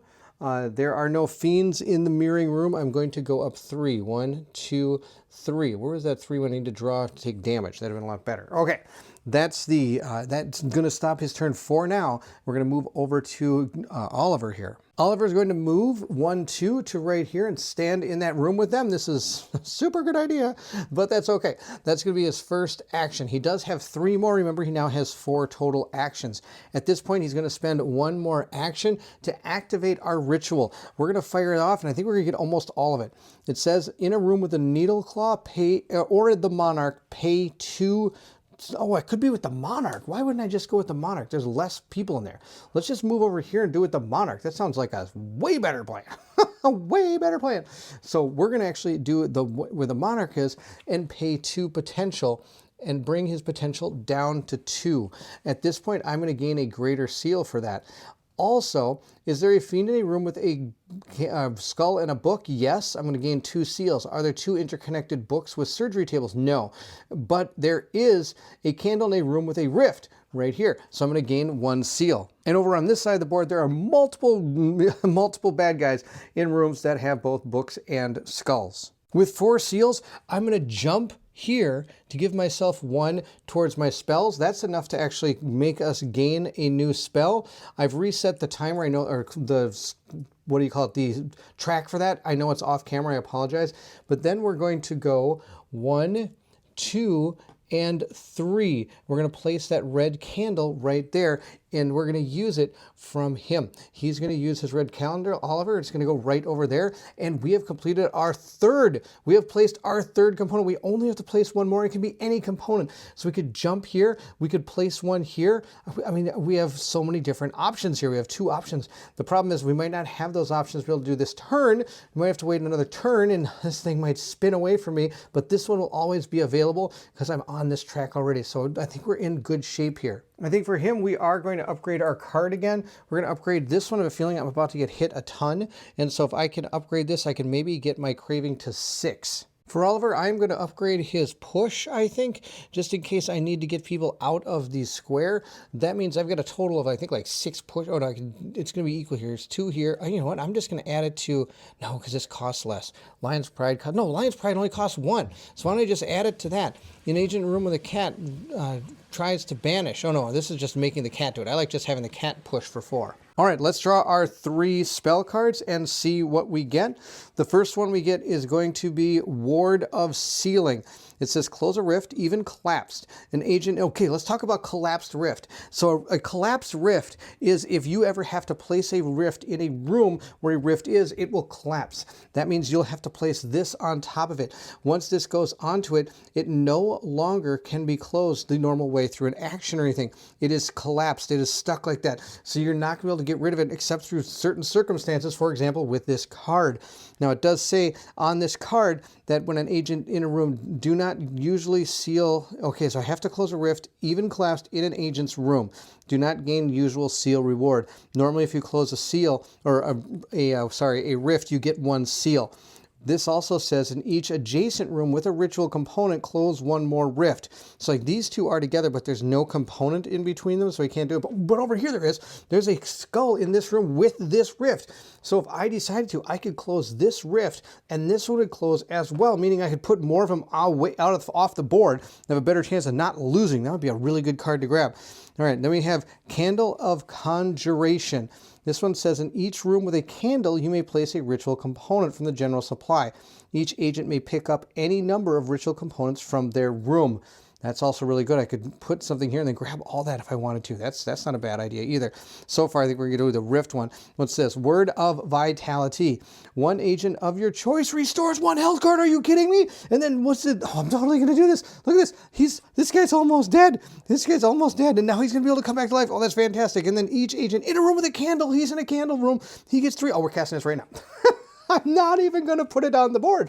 I'm just going to cast that right now.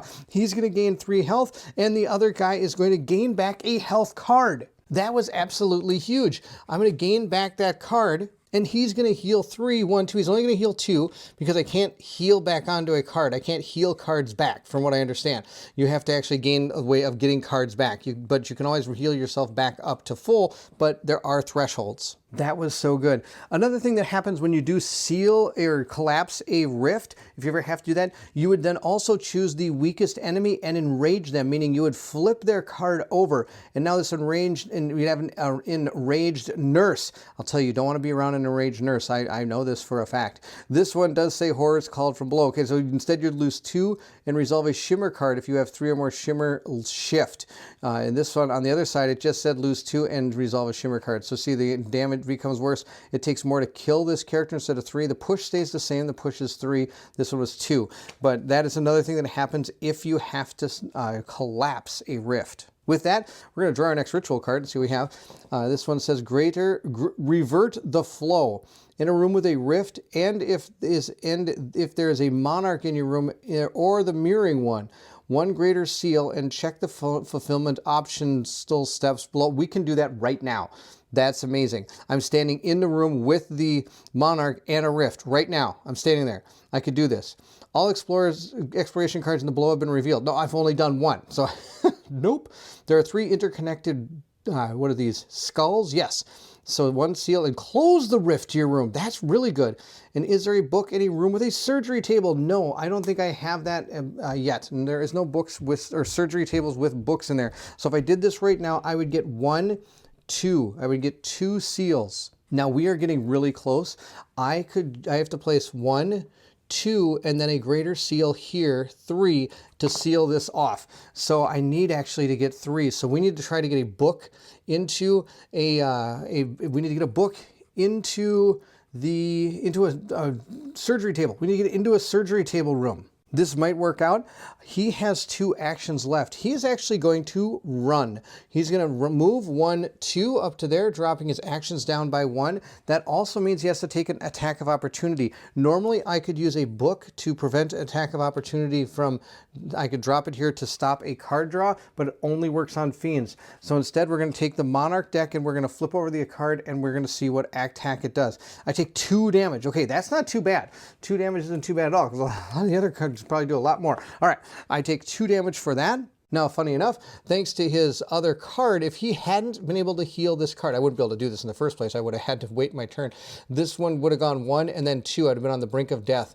But instead, I get to go 1, 2, remove this card, bring this back to 3 health, and now I still have some more health. And this is going to give me 2 potential and 2 stamina, bringing those back up to max. Interestingly enough, I'm just going to drop a book into this room with my 4th action. Now, sadly, I can't, all the other things I could do with the action that I'm performing is not going to help. The prepare action is going to give you back a potential and a stamina. I'm already at full. I can pick up items in my room. Nope, you can trade items, components with agents in your room, as well as place components in your room. I can place a component in my room. That's all I'm doing with that action, but that's okay. Because we are going to seal this right now. This is actually right there. We're going to seal this right now. I've got a plan. I am going to use a prepare action with him, which is going to give me back a stamina and a potential. I am going to drop a candle there, allowing me to fully heal this character's potential and stamina. And I need to do that because his next action is going to be to move. He's only got 3. This is his second action. He's going to move 1 into this portal over to the below. And then with his 3rd action, he is now going to complete this ritual. I am in a rift with any room with a rift, and if there's a monarch in your room or the mirroring room, there's one in the room with me. This is totally bad to be standing here, but I get a greater seal, and I'm going to be able to gain a seal for the 3 interconnected skulls. They're still over in the above. And then I have 1 book in a room with a surgery table. So I'm going to get the 3 seals I'm going to need. So we're going to place our 3 seals, 1 here, which is going to then have to place this here. This isn't anything. This is kind of a wild. I can put anything I want there. So we're going to put the 2 skulls there, which is fantastic. Then I'm going to place a seal here. Oh, I can't place the final seal because this is not turned yet. Oh no, that's so bad. Maybe I should have done something a little bit different. 1, 2, no, well, that's too bad. I forgot this thing has to be turned in order to get to it because miniatures on top of it. I forgot I had to turn it. Oh no, I don't have what I need to finish this. Well, I still got a greater seal. Where can I put that? I'm just going to upgrade one of our attribute points, I guess. It's kind of sad. I so thought I had this. Oh no, I don't. I'm going to have to see if, well, we still have 1 more ritual card. So there is still a chance to be able to do this. At this point, we can upgrade our cards, or I can draw some. I'm going to draw some for Blade and see what we get. Hopefully get something that helps him. Draw the blood. When setting a candle, restore 1 health. Oh, that would have been really good. I've done that like 3 times with him, but it's kind of too late for that one. This one is become what you hate. Treat as a free action. Okay, this is if I pay for things or pay 1 fewer. Lose 1 craving to apply the current craving effect without any effects below. Oh, so I could just use this. I could turn each banish the first time I banish I could, or what would really be good was this one right here. Treat your next as a free action. I could just use that and go down, but that's okay. Oh, refresh all actions. That'd be really good. And then move it down. Anyway, all right. Actually, I think I'm going to take that. I'm going to take become what you have. I'm going to get rid of the, drink the blood. Also, I'm going to raise my potential. I don't think it's going to matter because I need 3 just to even use this card. I'm going to upgrade my starting card with him. That way he can move a cat 2, also being able to push it 4. I think that's going to be pretty good. And I do get to close this rift, so that's a bonus. So the unbonus is that I'm actually standing in the square with that guy, which is super bad because that's the end of my turn. So I'll draw a shimmer card for him. I don't think I drew a shimmer card for Oliver. So I'm going to draw Oliver's shimmer card. He is in the below. The monarch moves 1 towards you, so the monarch is going to move up there. Then it says the strongest fiend in the same world moves toward you 1. Oh, he's going to move into the summoning room. That's horrible. And I'm going to move this up 2, and then we're going to draw a shimmer card for Blade. Blade is also in the thing with below, so he's going to gain a thing that's just going to walk right back. And in the mirroring room, pull fiends from connected rooms. The mirroring room is actually here, so it is actually going to pull all of these things into this room. Look at all these guys just hanging out in that room. I'm going to shift him up 2 to there. Before we do draw our event card, here is our final ritual. It says here, binding the below. In a room with a monarch, pay 2 stamina, reward 1 greater seal, and check the fulfillment options. All right, I just got to do that. That's all I have to do. But of course, I also have to turn this dial. All right, it says here, is there an agent in a room with both a surgery table and a candle? 2, is there a fiend in a room with a candle and a skull? Right now, there actually is. We'll see how long that lasts. And then the monarch in a room with a rift. Then we get multiple new seals. All right, let's draw our chapter card and see what happens. These cards scare me so much, but they make this game so amazing. All right, this says, okay, we're not turning it. That's interesting. It does say fiends in rifts shift, then fiends move. So everything's gonna move 1 except for the nurses 2. When it comes to shifting, this is the only one that's going to matter. It's going to move over to this room here. This is already in, they're already nurse in both places, so if they shift, they're just going to trade places. Then we're going to move everybody. First, we're going to move the needle man here. He is going to move 1, 2, 3, 4, or else 1 up towards him.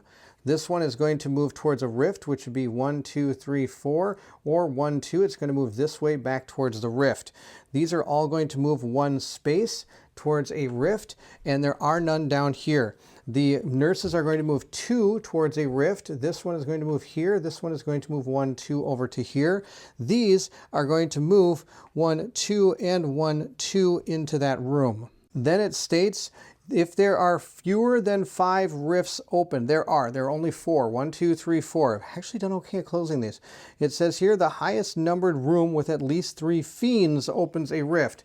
I have 2, 1, 2, 1, 1, 1, 1. So there are none with 3 fiends, so we do not have to open a rift. Let's see what happens now. In a world with the fewest fiends, spawn a nurse and a skinwalker in each room with a surgery table. Oh no, refresh all item tokens in both worlds. Oh, that's absolutely hilarious. So we have to spawn a skinwalker and a nurse here, and then he just goes, wherever he goes, pain just follows him. I feel so sorry for Oliver. Everywhere he goes, something just either spawns there or moves there. It's just so sad for him. Now the final thing we have to do, oh, I do have to put down my items. These get replenished. I get to put one right here. I think I only used 1. That's kind of funny. All right, let's see what we have here. Resolve the Monarch activation. All right, we'll draw a Monarch activation card. This should be super good. This one says, agents in the Monarch's world resolve trauma cards. This person has to resolve his trauma card. So it says pay 1 to reveal this card. So I believe I have to pay the 1 to reveal it, bringing him down to 3 potential. And then we have to activate the card. What does it say here? Disassociate. Move without taking any actions or reactions toward the closest rift in your world. If you reach the rift, collapse it. Oh, well, get rid of the trauma card, but I'm already in the room with the rift. So we are going to collapse that rift. So we're going to take our token or thing here, and we are just going to put it right on top of this rift, collapsing it. Let's see if I can get it on there. There we go. It is now collapsed. That rift is collapsed. Fantastic. Continuing on to the card, it says, if the Monarch is in a room with an agent, open a rift there. Is not. And he is in a room, so he's not going to make a rift. Now, interestingly enough, if you notice, we are now starting chapter 3. So we have to read this one. If there are no agents in the same world and the Monarch shifts, well, there are people in his world. The Monarch moves 3 towards the closest agent, with the least health. Spawn 1 needle claw in the Monarch's room. Oh my gosh. Okay, 3 towards the agent with the least health. Then spawn a needle claw in the Monarch's room.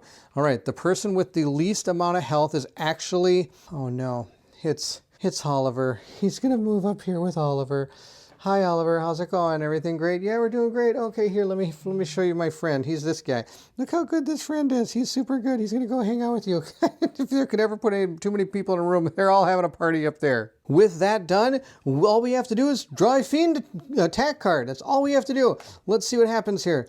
Resolve the special effect of the strongest fiend in the room. Well, that is going to be the needle claw, so he is going to place the drawn attack card on your character's board. If you already had one, lose all health cards. So we're going to put this drawn attack card on the board. So we're going to put this on his board. That's fantastic. He can't get hit again by needle claw, or it's going to be Bad News City. That's the end of that attack. I mean, it's not too bad. Now, one thing I needed to do that I forgot to is when he did collapse the rift, I did have to enrage our nurse. So our nurse is in enraged mode. I'm going to activate my lead agent token and again, transfer this over to Oliver. I need Oliver to go first. Oliver is going to go first, but I have to first draw a shimmer card, and I'm guessing since there's only 2 left, I'm hoping that this is the one where everything just shuffles. Good. This is the shuffle the shimmer deck. Thank goodness. Just out of curiosity, what was the last one on the deck? It was a, oh, it would have been bad. Okay, so I'm glad I was able to get the right one. This one is we're going to shuffle this up then. This is going to be all set. Oliver is going to begin taking 4 actions. Now, lucky for me, I have an escape plan. That's right. We've got our escape plan. Remember, we saved this. I'm going to spend one of my actions to activate my escape plan to move 4 without causing reactions on attacks of opportunity. So I'm going to go 1, 2 to right here. I am then going to spend another action to perform this, to rotate the inner ring in any direction. And I am going to rotate it just like so. There we go. That is going to be how I want it. I'm actually going to remove this miniature for the time being so you can see that square there. And I believe in the final production copy, there is actually probably going to be a slot for this, for the actual, oh, it is. It's right there. Look at me. There's a token right there. That's fantastic. All right. I'm going to put it just like that, and I'll be able to put the token right in there. Actually, I'm going to face it right where it's supposed to be, which is right over here. Okay, we're going to put our token in there. You watch. It's going to be super cool. But because I did that, the all fiends in this world move, rotate any run ring, and all fiends in this world move one towards you. These are all going to move towards him right here. These are going to come out into the thing. This here is going to move this way, and this guy is going to move that way. All right, that's actually good. I know it seems kind of odd, but it is not odd. It is good. All right, we are now going to spend 2 of our potential to drop a cat onto the ground. I am now going to spend 1 with my cat to be able to push it 4. That's going to be my plan.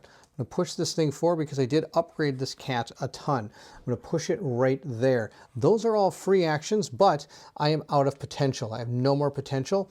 So I am now going to move with my 3rd action. Actually, from right here, I am going to... Nope, I got a plan. I'm going to move. I'm going to move to right here. Once I'm in this place, I am now going to banish. I'm going to use my banish action as my last one to try to do some damage in this room.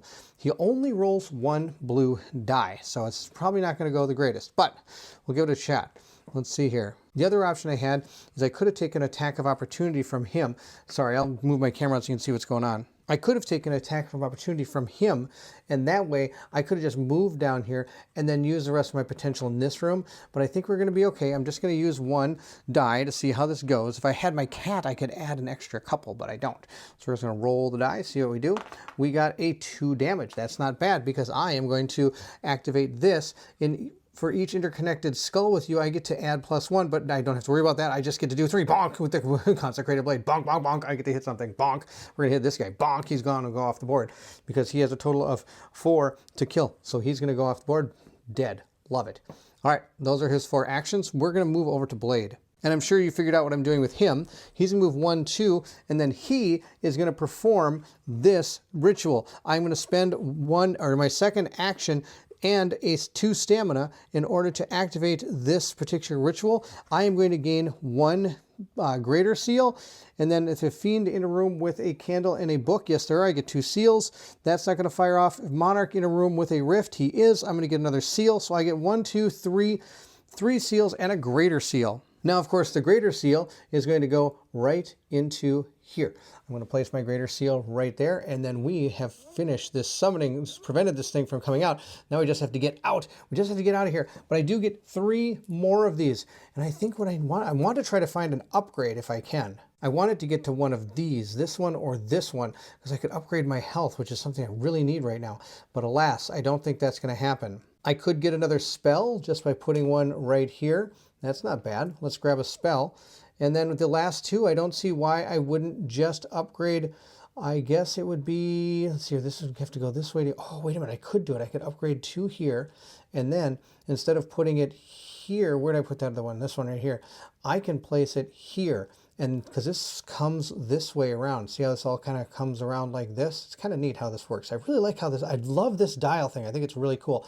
I'm going to grab that, which will mean I can upgrade something on my characters. But I am also going to go up the spell track to 1, 2. So I do get 3 spells. Let's see what 3 spells I get. Hopefully something, maybe there's an auto win card in here. We'll see what we find. During this round, agents ignore attacks of opportunity. Oh, we're totally taking that. I don't even, oh, with books. It has to be a book. I have to have a book in the room. Oh, see, I'm glad I kept reading the card. Apply 1 seal on any non-spell symbol on the outer ring for each book in the room. That's a little bit too late for that. Circle of Binding. During the following event phase, each time a fiend moves through or out of a room with a book, you may stop that movement. That's It's not really going to help either, I don't think. No, none of these are really going to help. I'll take the elusiveness one. Maybe that might help us. We'll see how it works. I think actually, I think it might help us. I think I got a plan that might make this very good for us. All right, now we get to also upgrade our characters as well. And I am going to unlock the health component here on both of my characters. I'm going to remove those locks on there. Now, Blade is also going to have an evacuation plan. He's going to pay 4 to run. He's going to go 1, 2, 3, 4, ignoring attacks of opportunity as he runs. Now, of course, before I go too much further, he has to draw a shimmer card. He drew one that says if you're in a below, Monarch moves 1 towards you. So he's going to move 1 towards him, which means I would have actually had to go a little bit different. But we're just going to go with it. That's okay. Strongest fiend in the same world moves 2. This one moves 1, 2 to right there. That's no good. And he goes up 3 shimmer, which is actually going to shimmer him into the other world, which is actually just fine. We're going to put that card right there. Now, I believe with him moving there, I would not have gotten the one for in a room with a rift. So I would have only gotten 1, 2, 3. So I only would have gotten the spell.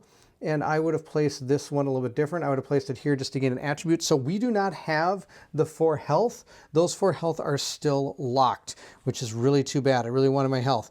That's okay. Instead, I'm just going to upgrade the stamina on Blade, and I'll upgrade the potential on our other character. That's just fine. Okay, that's it. He's over there.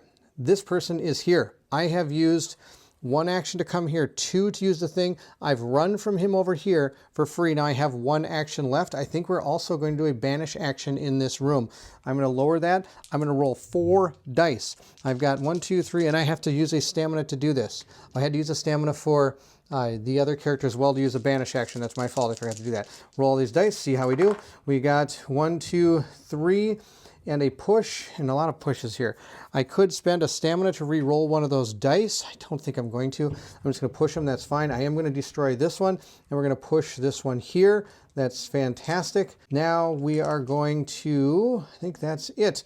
We're going to end his turn. We're going to draw a shimmer card. He is going to, if you're in a room with a monarch, it's going to move 1 towards you.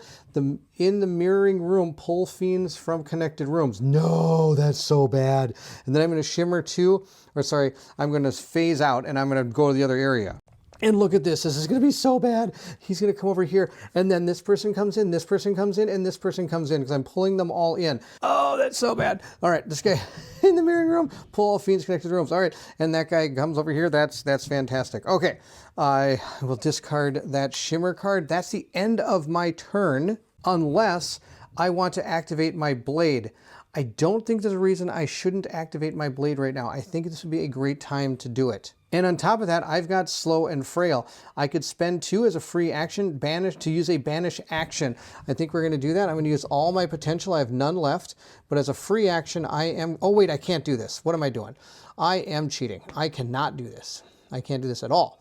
And the reason why is because I already ended my turn and drew my shimmer card. That's it. I can't do free actions anymore. Be awfully nice if I could, but I can't. We're going to draw a chapter card, though. It's our first chapter 3. It says the story continues. It says, okay, I'll move the inner ring 2, and then fiends in rift shift, then fiends move. All right. Interestingly enough, I think this might have won us the game, because the fiends and rifts are going to shift. So all these guys are going to leave. But before we do, I have to move the inner ring 2 times. And these are going to move in 90 degrees. So it's going to move here, and then it's going to move here. Just like that. Now, this has kind of become a moot point at this point because I don't have any more rituals I can do, and I've already sealed everything. Now, like I said, everything with rifts are going to shift. So these are going to shift. Now, I think one of the nurses will stay there because you only activate 1 if there's the same one in the room. This one's going to shift over here, but now he's going to shift over here. This one's going to shift over here, and that's it. That's all the shifting that's going to happen. Now they're going to move, and the needle man is going to move down 2. He's only going to move 1. These are already standing in a rift area. This one is going to move over here. That one's going to stay there. They're going to stay there, and all of these are going to move to here since it's the highest number. Next, it's going to say is if there are 2 or more rifts open, and there are, the strongest fiend in each world will move 1. Okay, let's see here. They don't have to move. and they don't have to move either. Next, if there are no needle claws, spawn a needle claw in the summoning room. There are needle claws everywhere because you can't actually kill them. The best you can do is shift them. So I don't know how you would not have all of them out here. Oh, I guess there's more different chapter 2 cards that would have put out different cards, not to mention our monarch, I think, put one out too. We're going to resolve a monarch activation. Here we go. This one says if I'm going to activate agents resolve trauma cards. This one says if the monarch is not in a room with an agent, I'm going to open a rift. There is a rift now here, and there's rift is going to be over here as well. Next, we are going to read into chapter 3.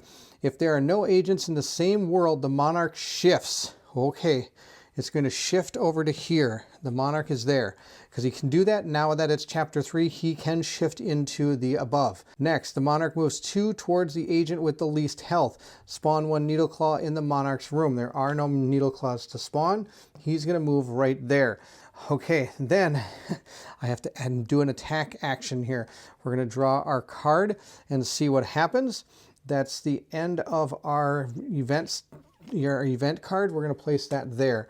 We're going to draw our card, and it's going to say resolve the special effect of the strongest fiend in the room.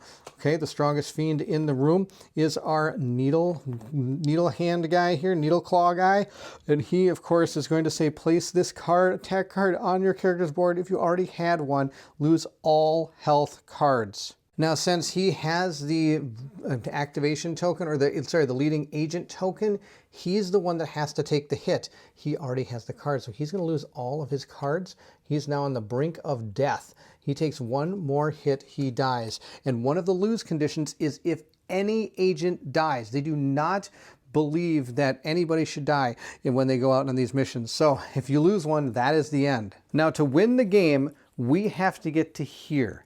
And I have a way of doing it. I can't believe this is going to work. During this round, agents ignore all opportunity attacks in rooms with books. There's a book right here. There's a book right there. Oh my gosh, this is awesome. He's going to move 1, 2, and he's going to be able to leave. And this person is also going to be able to leave because they're going to ignore attacks of opportunity. Oh, wow, we actually did this. Now, I never got to use the blade. I almost want to use it anyway, just to kind of show you what it does. Let's do it anyway. It's free. Let's do it. We're going to activate this blade because it'll be super cool. We did win. I'm super awesome about that. Okay, first time I banish, the first dice reroll is free. So I'm going to spend an action to banish, and I'm going to spend my stamina to do it. We're going to use this, and this says the turn while moving, ignore all opportunity attacks, so he gets to do it twice, actually. Then I get to treat my next action as free, which I don't have to worry about, and I also get an extra die because of this. So we're going to roll these all up and see how much damage we do. We're able to do 1, 2 damage, and 4 push. I get to re-roll a die for free. I'm going to re-roll this one. We do some damage. We did 3 damage. It's not really that great. That's going to be everything I do is 3 damage and a push. Or push of what, 2? I don't even think that kills anything. Oh, nope, I can't even push this guy. I needed 3 and I only got 2. Okay, I could push the nurse, but I'm just going to kill the nurse because I've got 2 dice there. The attack card for the monarch is 8, so that's not going to happen. Oh, I could push him. Nope, I need 3. So showing off the blade really doesn't show what it could do. It actually did nothing. I was able to kill a nurse. That's it. Oh, but I still get to move and get out. But just know that's how that blade works. It is super awesome. I'm excited for this blade. So there you have it. That is the playthrough of B.E.L.O.W the Asylum by Awakened Realms. This is, of course, like I stated, a prototype of the game. What I see from the prototype in my final thoughts here is that this game is awesome. I am super pumped for this game. Interestingly enough, this is the second time I played it. I did play a first time just to kind of get a feel for the game, and I was surprised at how much these monsters were locking me down over into these areas of the board. The last time I actually got all of these unlocked, I was able to do some cool things with them, but for this one, the monsters just kept coming at me, all these different creatures. It was super cool. So this game does play quite differently, especially based on probably the chapter cards that you get. Also, the rituals are going to be quite different as well, trying to complete those goals. We did fantastic. This was super fun. I was on the edge of my seat all the way through. If it wasn't for that spell card, we would not have made it. I would not have been able to get out of this room. You saw my blade did not work. I would have had to activate my other character first. This guy would have had to activate first, and he has no potential right now to be able to put anything out on the board. None of his cats could have activated. He would have basically just sat there and got killed. So that's how close this game came. I am always a big fan of games that are very close and very tense the whole way through. I love the upgrade system. This is amazing. I am super excited for the way that this works. I love that dial in the middle. That is really fun. I love the fact that you can shift back and forth between these two different worlds. They really have made a fantastic survival horror game with a lot of great mechanics. Of course, this is just a prototype, and who knows what is going to be improved on and changed going forward. Hopefully don't change too much, because where they have it sitting right now is actually fantastic. I am a huge fan of this game. There will, of course, be more characters that you can play, and they're all going to have something unique.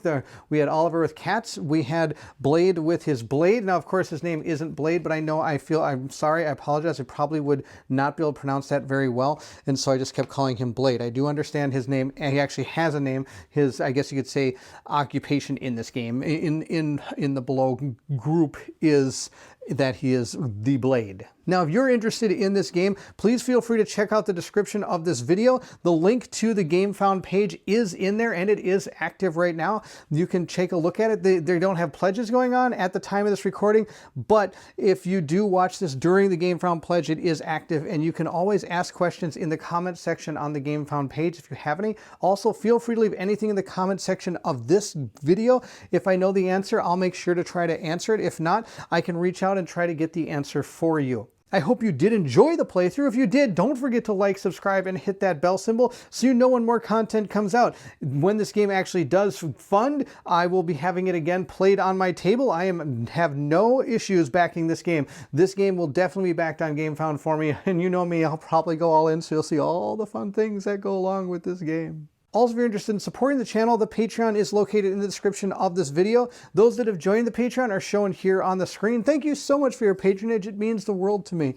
Those that are part of the Patreon get some special perks. One is they get to watch Colin and my playthrough without commercial interruptions.